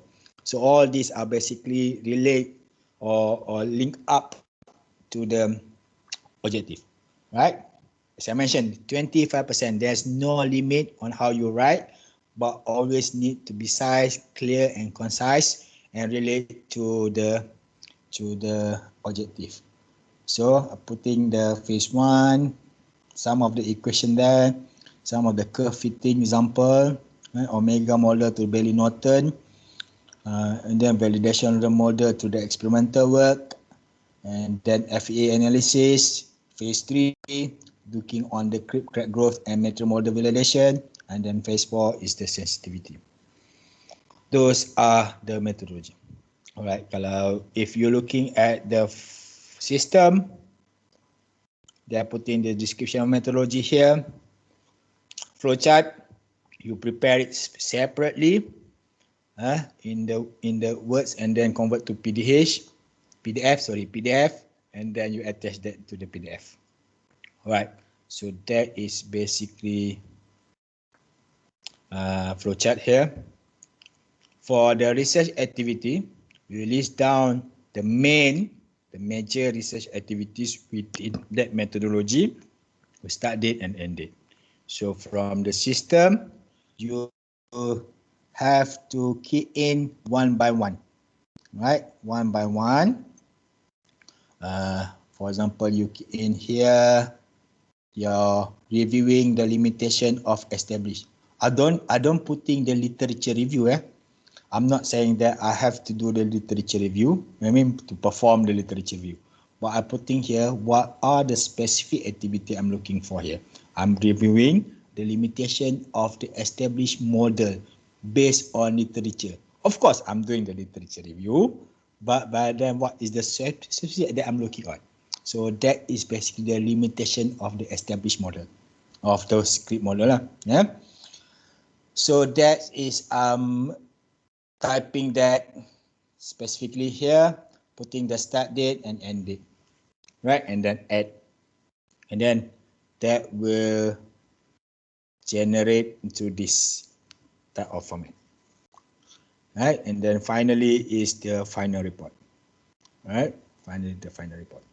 Milestone end date, you putting the description here. You need to key in the description here, and then the percentage of the completion, and then what is the expected year and month, right? And then you click add, right? And then you will generate something like this milestone end date, as well as the Gantt chart.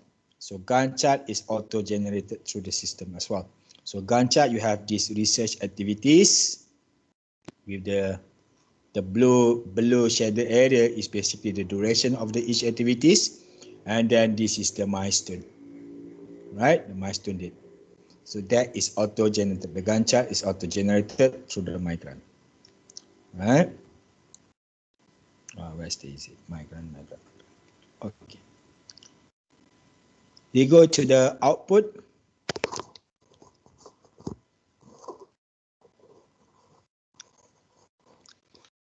Right, you have the findings. Oh, sorry, this is wrong. This is before I'm doing my correction. So everything here underneath is basically the publication, right? So novel theories and findings and knowledge is basically these three, right? So the journal detail here is basically the publication. So you putting what will be the potential area to publish, right? And then what will be the potential journal that you are looking at, right? So that you can include in the research publication. So and then impact statement on society, economy and nation. So what will be the translational benefit of your output from your research that can for the society, economy and nation. So you can be included in here. I'm putting like something like, improving the managing process of blah, blah, blah, blah for the maintenance and repair of the oil and gas refinery equipment.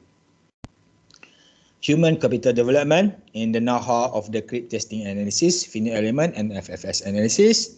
And then last one, technical competency in the technology related to oil and gas energies. So that is basically relating to the society as well as the economy, right? That's how you write it.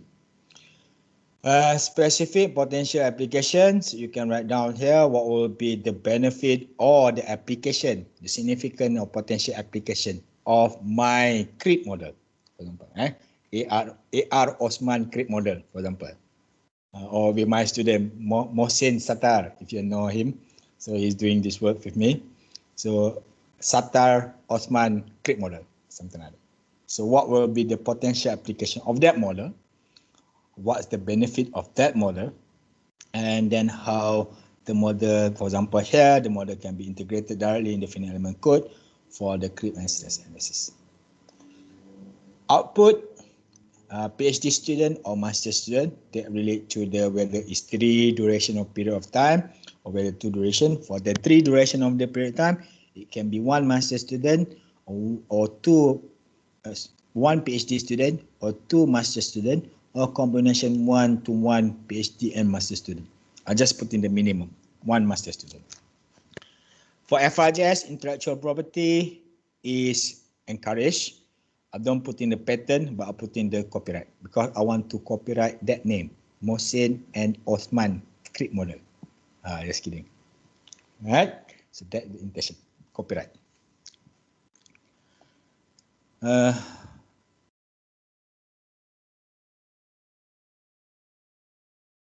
Okay, what else? Access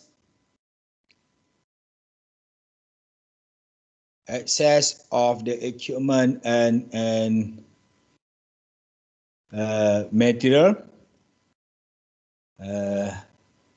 This is material that applicable for the use in your for the scope of works. For example, I need to use the universal testing machine, so it's for the creep test, and then I want to use the HPC for the abacus to run in the computational analysis using abacus. So you need to put that in order to support your. It can be from the within UTP, it can be from the within the other institution as well. No issue. Okay, budget line. 11,000, as I mentioned, is salary and wages. If your output is 1 PhD student, so here is 1 PhD student. If your output is 1 PhD student and 2 master student, then this will be 1 and 1. If 2 master student, then 2 master student. So it's related to your output level, right? So this one. For traveling and transportation, I just merely putting on the conference. So conference, but because I'm not gonna going anywhere except for going for the conference. If you are in your proposal, you're looking on the site visit. So putting your travel and accommodation to the site visit here. Alright. So in my case, I'm not going anywhere, so I just put in the travel and accommodation for the conferences. If you have fieldwork, you're putting in fieldwork here, right? In this line item. I'm using abacus for my work. So is a rental or research license is under rental. So you need to put the quotation, the same quotation anyhow, but the same price every year. Hence you need to budget that. This is because I start later that year. I'm not going to utilize the full year because just started the research. So maybe those first 3-4 months is looking on the literature review and whatnot. And then after that is then utilize the abacus. That's why this is 10,000. This is 15,000 and 15,000. Right. I'm doing some experimental works as well on the creep testing. So I need the sample. So I need the microstructure. So this is under research maintenance. Supply, repair, maybe don't need that, but some of the research need that repair or minor maintenance for the equipments. You can put it here. Okay, for the professional service, I'm going for the local and international conference, right? But in the vote 21,000, this is only for traveling and transportation or accommodation, right? But the fee itself is in the vote 29,000. Conference, local, international.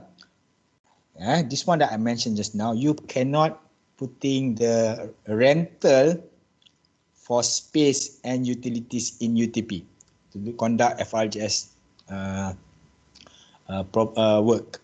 But you can put the crypt testing charges and microstructure analysis charges, right? So this one, this is for the crypt testing, this is for the microstructure.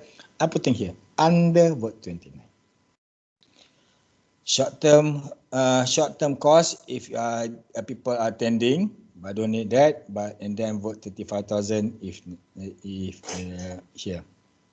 All right, and then okay, this is the one that I said pattern search, right? So it's a very simple pattern search form. You basically answering those questions asked, right? So this is the reports, only one page or about 1.5 pages report. So using this website, all right, and then putting the keywords, and then whatever result from the search, you copy and paste the link here, and then the number of pattern found using the keywords, how many, just put the number here, and then you answer the question based on the trending from the search, right? Just answer yes, no, yes, no, yes, no. But I believe this year a little bit different. The form is little bit different. Okay, so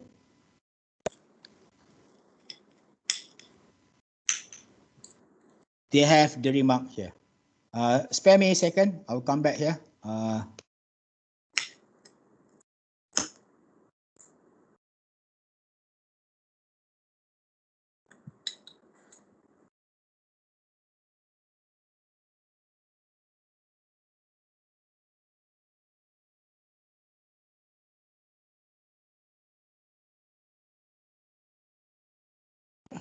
Okay. This year form a little bit different. You need to put remarks if any. If yes, please state something based on the remark. This is a little bit different compared to last year. This is last year. This is last year. It's only yes and no. But this year they have some remarks there.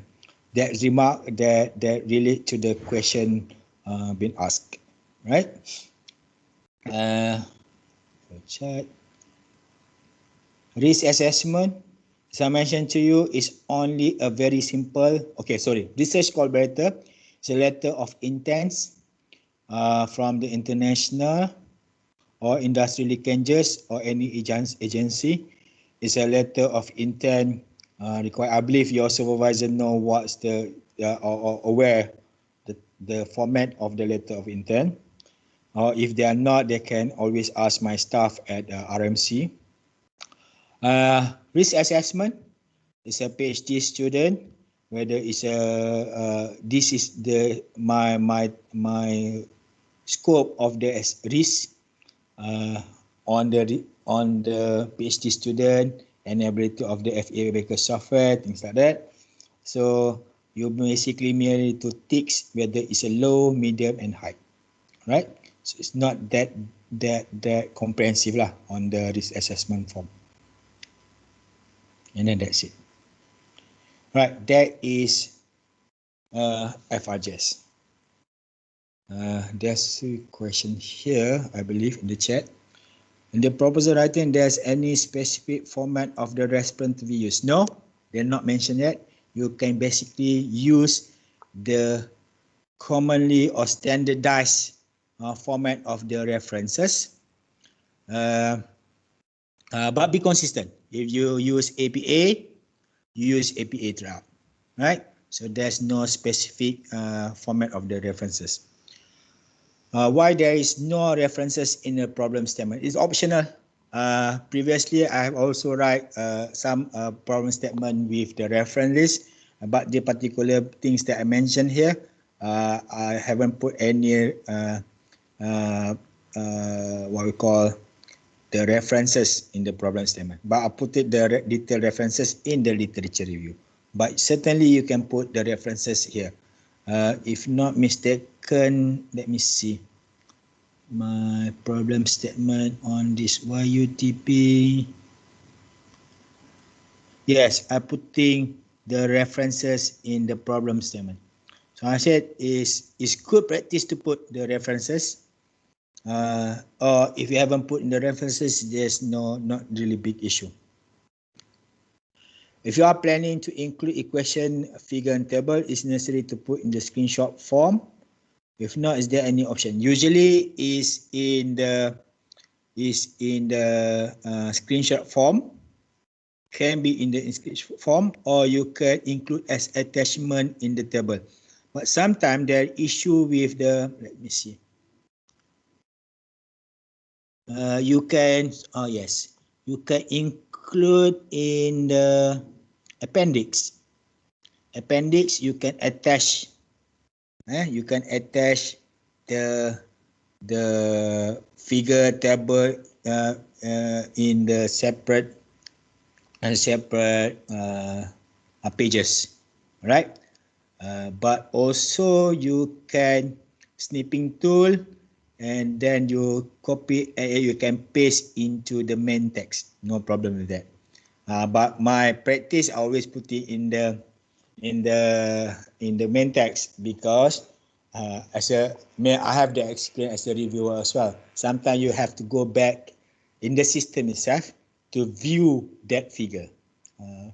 For me, I hate doing that. So sometimes the what you call the annoying. You have to go read in the literature review and have to open another page for the appendix. So I'll give the reviewer something like some like the easiness for them to review the proposal. Imagine they have thousands of the proposal they need to review. So if you make their life easier, they will make your life easier. That's always my belief. So always putting the snapshot, and then I paste into the main text of the literature review.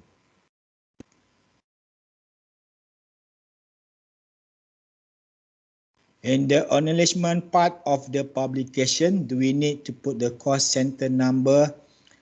Let me see. Can't remember. They have the standard desk. You need to acknowledge the FRGS and KPT. So I believe you need to acknowledge. Cost center is for you reference internally in UTP. So I think you need to, yes, I believe you have to provide the reference code in the acknowledgement, right? Reference number. That is basically you are acknowledging the FRGS. Cost center is internal for RMC to process the request or not. Right? So this reference code. Right. YUTP. Okay. Just maybe quick one. Sorry, 12.11, 12.20. All right. The same. Now YUTP proposal have been need to be uploaded in U research system. So we have migrant in national level, and UTP also we have U research. So basically the proposal need to be crafted and developed in the U research. But anyhow, the system or the form are about the same here. We are translating this form into automated or digital platform. So you're looking on the detail of the project leader, title. So this is those 7 research area that I mentioned to you. Right? 7 technology cluster under Petronas. Exploration technology, gas sustainability, sustainable technology, HRT, hydrocarbon recovery technology, UNCON, fluid solution, specialty chemical, facility of future, and new energy. So those are basically, new energy is not technology cluster. So only 7, yeah. This is 4 and then this is 3. New energy last year is a new initiative under Petronas. That's what they are looking as well. I think now new energy is under UNCON technology. And some of them absorb under facility of future. But 7 technology cluster is basically these 4 and then these 3. Team member can be UTP, can be from the Petronas itself, can be from the others. The same thing, executive summary, research background, problem statement, hypothesis, research question, and reference. Literature review, I believe I'm putting here in under research background. Yep, under research background.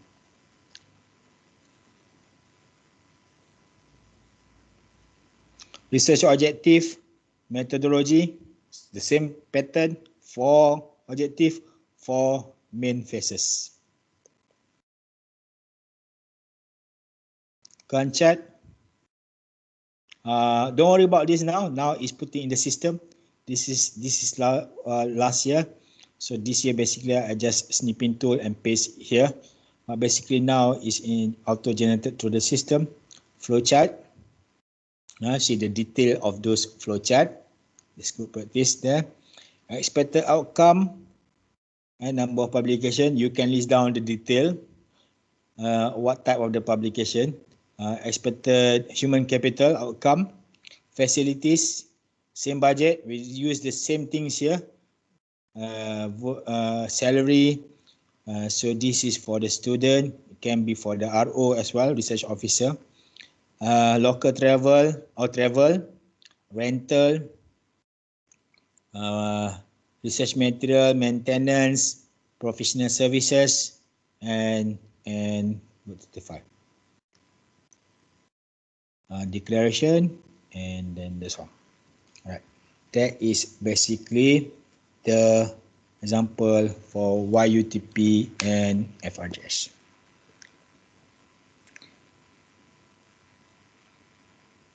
Okay. Do you have tips on the amount of the budget? All right.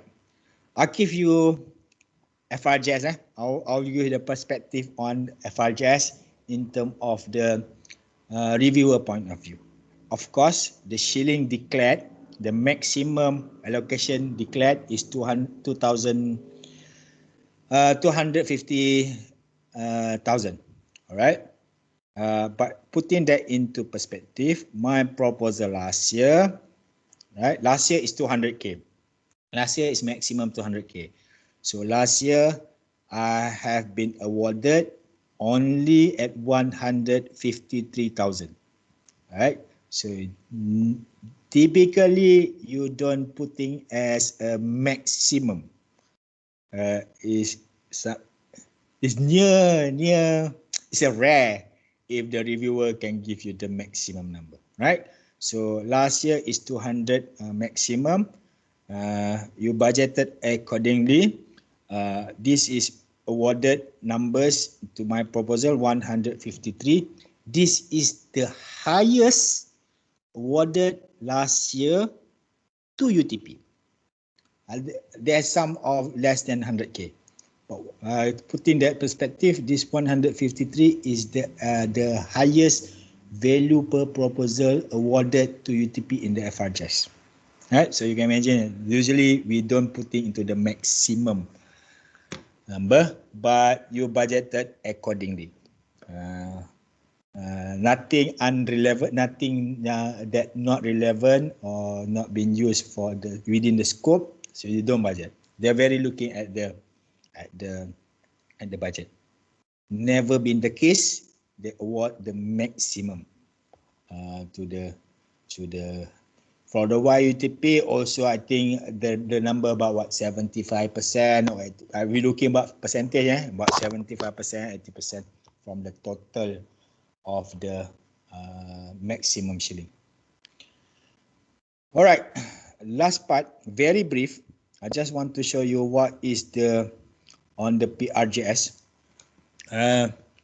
Okay, PRGS, as I mentioned to you, is the funding available to bring that the invention of the output from the fundamental research to the pre-com point option. All right, so to the pre-com. So those funding are basically to close gap this valley of death, right? So they have the quite number of issue for the output of the fundamental research to bring up to the pre-com or com, right? So this is what I call value of death. The PRGS or prototype research fundings, either in UTP or in MOSTI or in KPT, so there are funding in order, the funding are basically to close this gap, right? This include proof of concept, evaluation, upscaling work, preclinical tests, and field testing. Right, that is the objective of the funding. All right, this is how been evaluated. A little bit different, not like a fundamental. You need to have completeness, still same problem statement clearly defined, methodology is robust, and enhanced commercial viability. All right, what we define, what definition of this commercial viability, how it's translated in the form. We'll explain that later. Prototype development show commercial viability. Prototype development strategy indicate characteristics that can enhance competitiveness, meaning that they want to see whether your proposal, your scope of work is better, or your product is better than the others in the world. That reflect the originality and innovativeness as well. And then this is composition of the group. 7 and 8 is about the same. This is about the project leader. 8 is about the composition of the team. 9 is how they will see the contribution of the prototype development. And then 10 is also how those output of this PRGS can benefit to the society, economy, and nation. Right? Okay.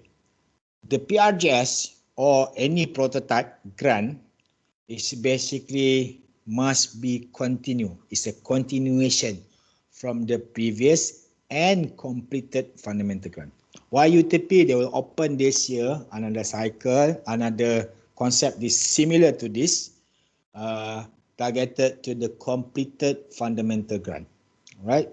So they're mostly using the ruler from the PRGS as well as the pre-com ruler under TTO. Right? So that will be under my office. They will announce very soon, coming very soon. So they need to show that this is must already completed fundamental grant, meaning that this scope, this PRGS proposal now is basically I want to continue, I want to upscale, I want to to bring my output of the fundamental grant into the next level. Okay. Executive summary is basically to looking on the what will be your problem, right? What be the scope of works, focus on developing an application software. So just putting into the context, so this particular filer or proposal for their FRGS, previous FRGS, basically they come out with the algorithm development, new model, in terms order to detect or predict the fault in the gas turbine. Right? So for PRGS, it's basically okay. They come out. They already have this algorithm developed in the FRGS, and so for the particular PRGS, they would like to develop the software prototype based on the algorithm developed previously. Okay, so that is basically the scope of the works. And then this one is basically the prototype, the methodology. The prototype will be tested and evaluated for the proof of concept and lab testing stage, and then after that to be used in the power plant generation. This is proposal of your Dean, CGS Dean. So I'm giving credit to him as well. So he texted me last night for this particular session. So he aware for this session. Summary, research background, you need to include the summary of the previous completed fundamental grant. For this case, he mentioned briefly on the FRGS project, right? What have been achieved in this FRGS project. Okay. What will be the algorithm that already achieved or developed here. And then after that, you mentioned here is the continuation work of those, right? To upscaling that into the software system. Research question and hypothesis also clear and concise, and then briefly mention about the continuation of the previous fundamental research. Refer to question number 1, right? How to effectively implement the algorithm that have been established in the completed FRGS in the proof of concept POF stage. And then how to integrate the algorithm into the software prototype, and then how you demonstrate that prototype, something like that, right? So you have 3. This is a question. You have 3 hypotheses. Problem statement here. So you clearly define within the scope of the PRGS. Alright. So the problem now is about the software, and then this is OEM software, about the current software or system available for this prediction, right? Prediction method, fault detection. They have available, but then what will be the problem with the current software in the market? So this is the problem statement of this particular proposal.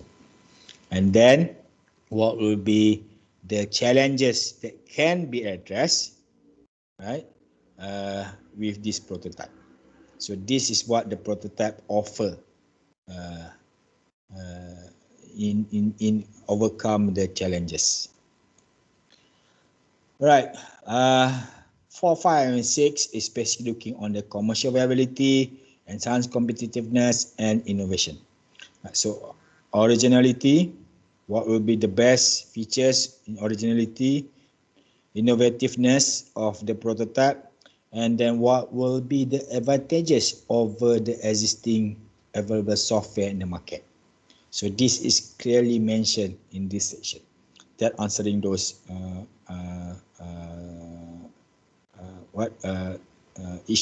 criteria that reviewer are looking at. Contribution of the prototype development. So what will be the contribution of the developer to the wealth creation, quality of life, and new industry? So highlight the new knowledge and theories, specific potential publication, specific potential application, as well as the detail of the how those can be generated or contribute to the sustainability and wealth creation. Okay, just to mention here, the objective is easy. Okay, if migrant, if you want to go new application, that is can go to PRGS. Okay.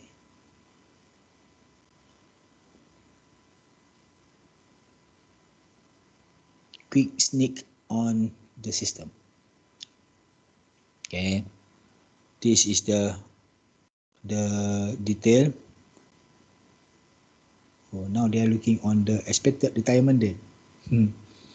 Alright, research info, the same goes there, but you need to highlight this, the continuation of previous grant. You need to highlight whether it's from the FRGS or others. Location of the research, the same things. And then this is the profile, the same things. Executive summary, research background, problem statement, description of the prototype in terms of the originality, start of the art, same of the market, existing market size, develop prototype that contribute to these elements. If the element costs more than shilling, how you plan to obtain the remaining fund? Okay, so that's let your supervisor think about that. And then provide the activity and potential funding sources to bring the developed prototype. If item number 5, if item number 6 is going beyond that. So this can be done through MOSTI or whatnot, but that's let them think about it. Other funding that can bring this prototype into the next level, right? So what's the plan? What's the business plan really? Last year they asked that. This year is different.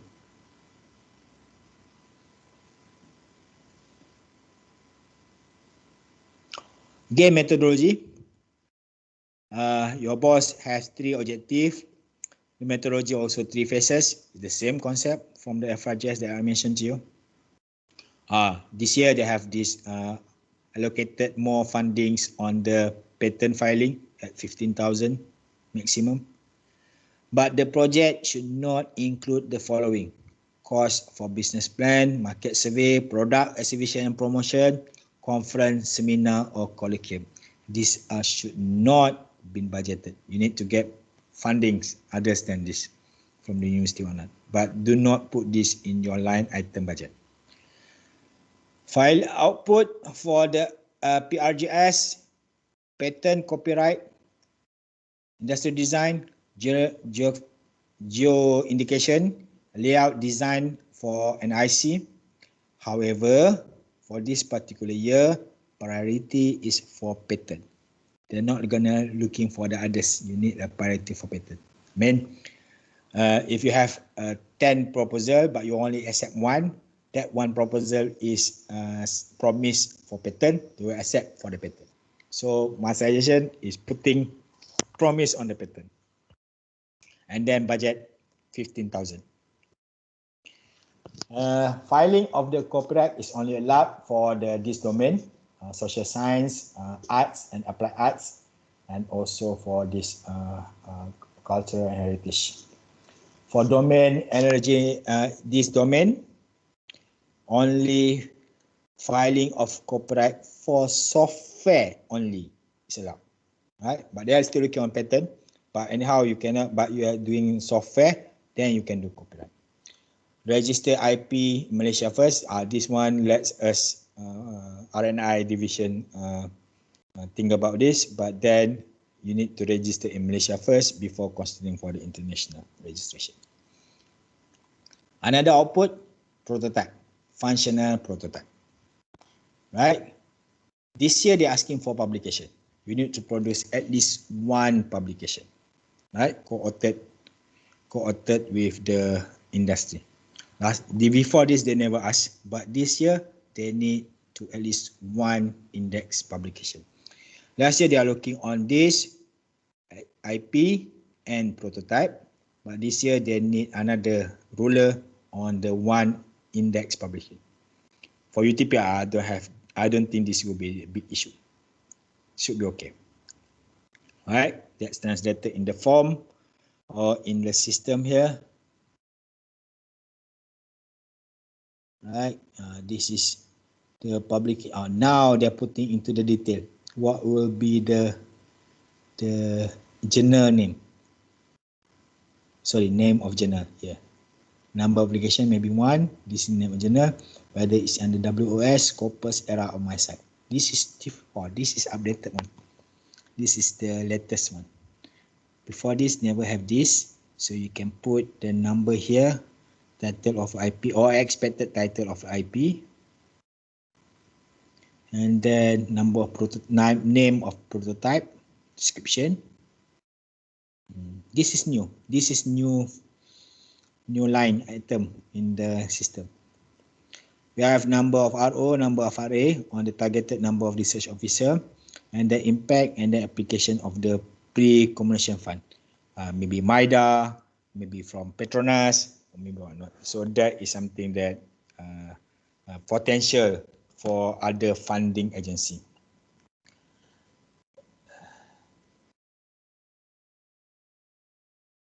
Equipment material, budget, same thing here.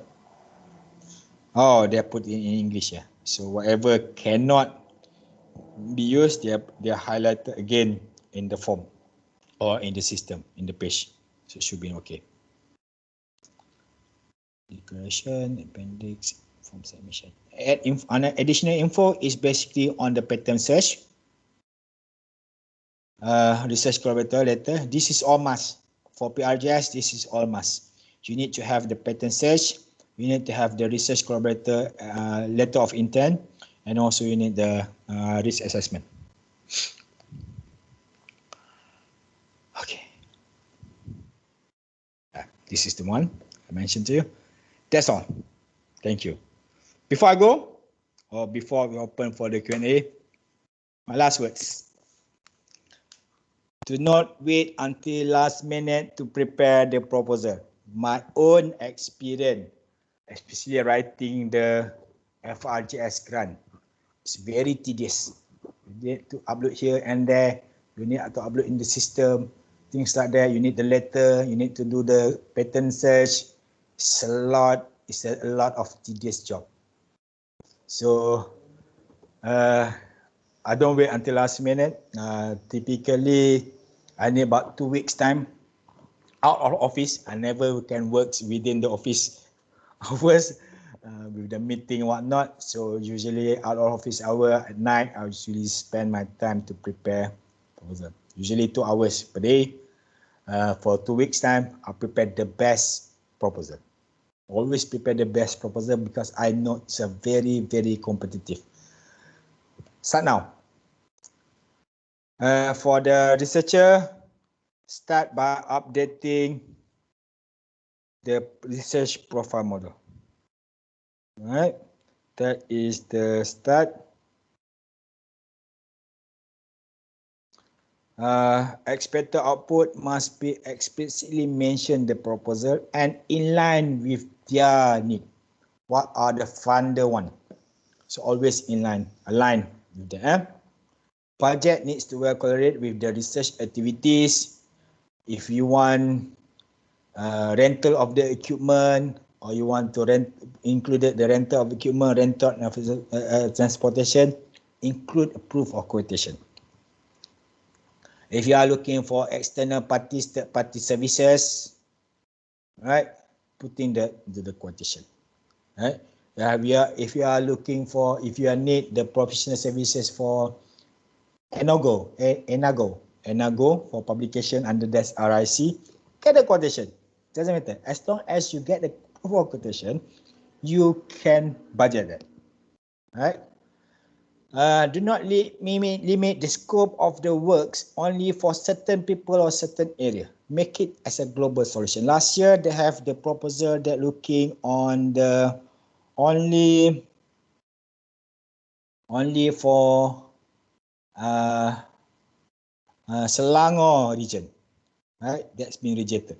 Even though it's a good proposal, but it's not catered on the global solution. Logical timeline. Logical timeline, do not be too ambitious or too laid back. So just nice. Putting that is in the right logical timeline. Syncs the item properly. This is always highlighted here, emphasized here. You have a 3 problem statement, you have 3 objectives, you have 3 phases of methodology, whatever equipment facility required, budgets always sync, always must be correlated well between one section to another. The last one is this is extra for FRGS, is the extra bonus mark. Remember the passing mark is 80. So you always need or whatever helping marks for you. So collaboration letter, risk assessment, pattern search report. So that provide the high chance for the acceptance. Right. So I'll answer this one question.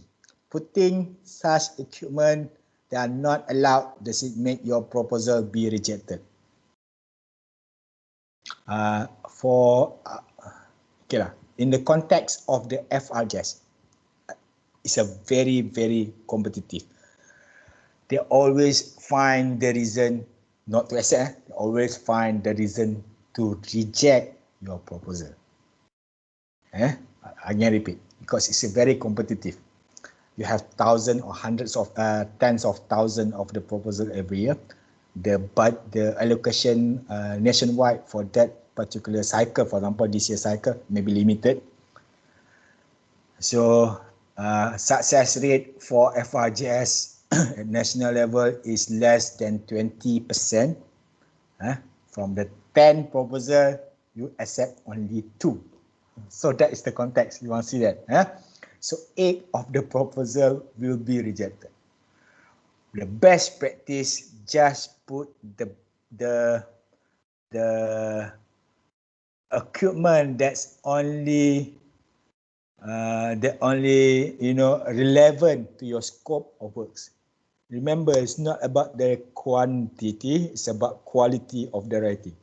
So it's not necessarily 10 equipment listed make it your proposal good. 2 equipment, I mentioned in my proposal is only 2 equipment. One is the HPC, one in the UTM machine. So you don't give the reason to the reviewer to reject your proposal. Hi Mohsen, you are here. Good. All right, anything else? It's about 1 o'clock already. 12:47. Any other question? You can type or you can open your mic and talk. I will email to the organizer all those files later today. Not straight away, later today. I need to go for Jumat prayer, but later today or by tonight, I will email the whole things to the organizer. Anything else? I'll open for the Q&A. I don't have to wait for the organizer. Oh, yeah. Who's that lady? Hanif Mishwe. Sorry, I'll take your role now as a moderator. I'll open any question. You can type. You can open your mic and then speak.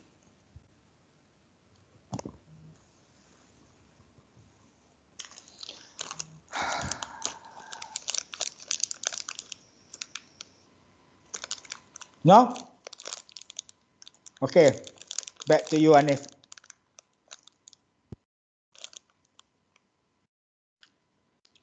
Hanif Mishwa. Well, when will be the YUTP of FRG result announced? For this cycle 2021, for FRGS, if you are submitting, what's the deadline? This quarter 1. So typical is you are looking at quarter 3, the result, right? So YUTP, if you're applying now, the new cycle will coming out. So usually end of the year. So the whole process, whatever process that evaluation, whatnot, usually takes about 1 year period. So that is usually the typical time cycle.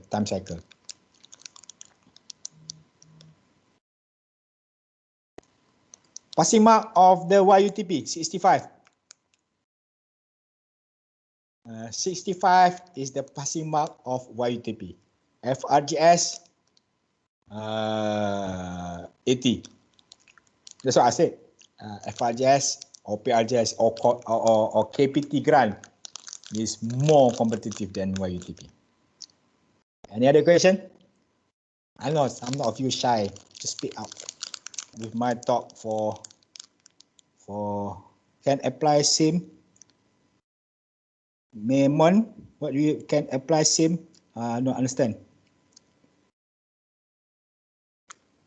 If you want, you can talk. If you want.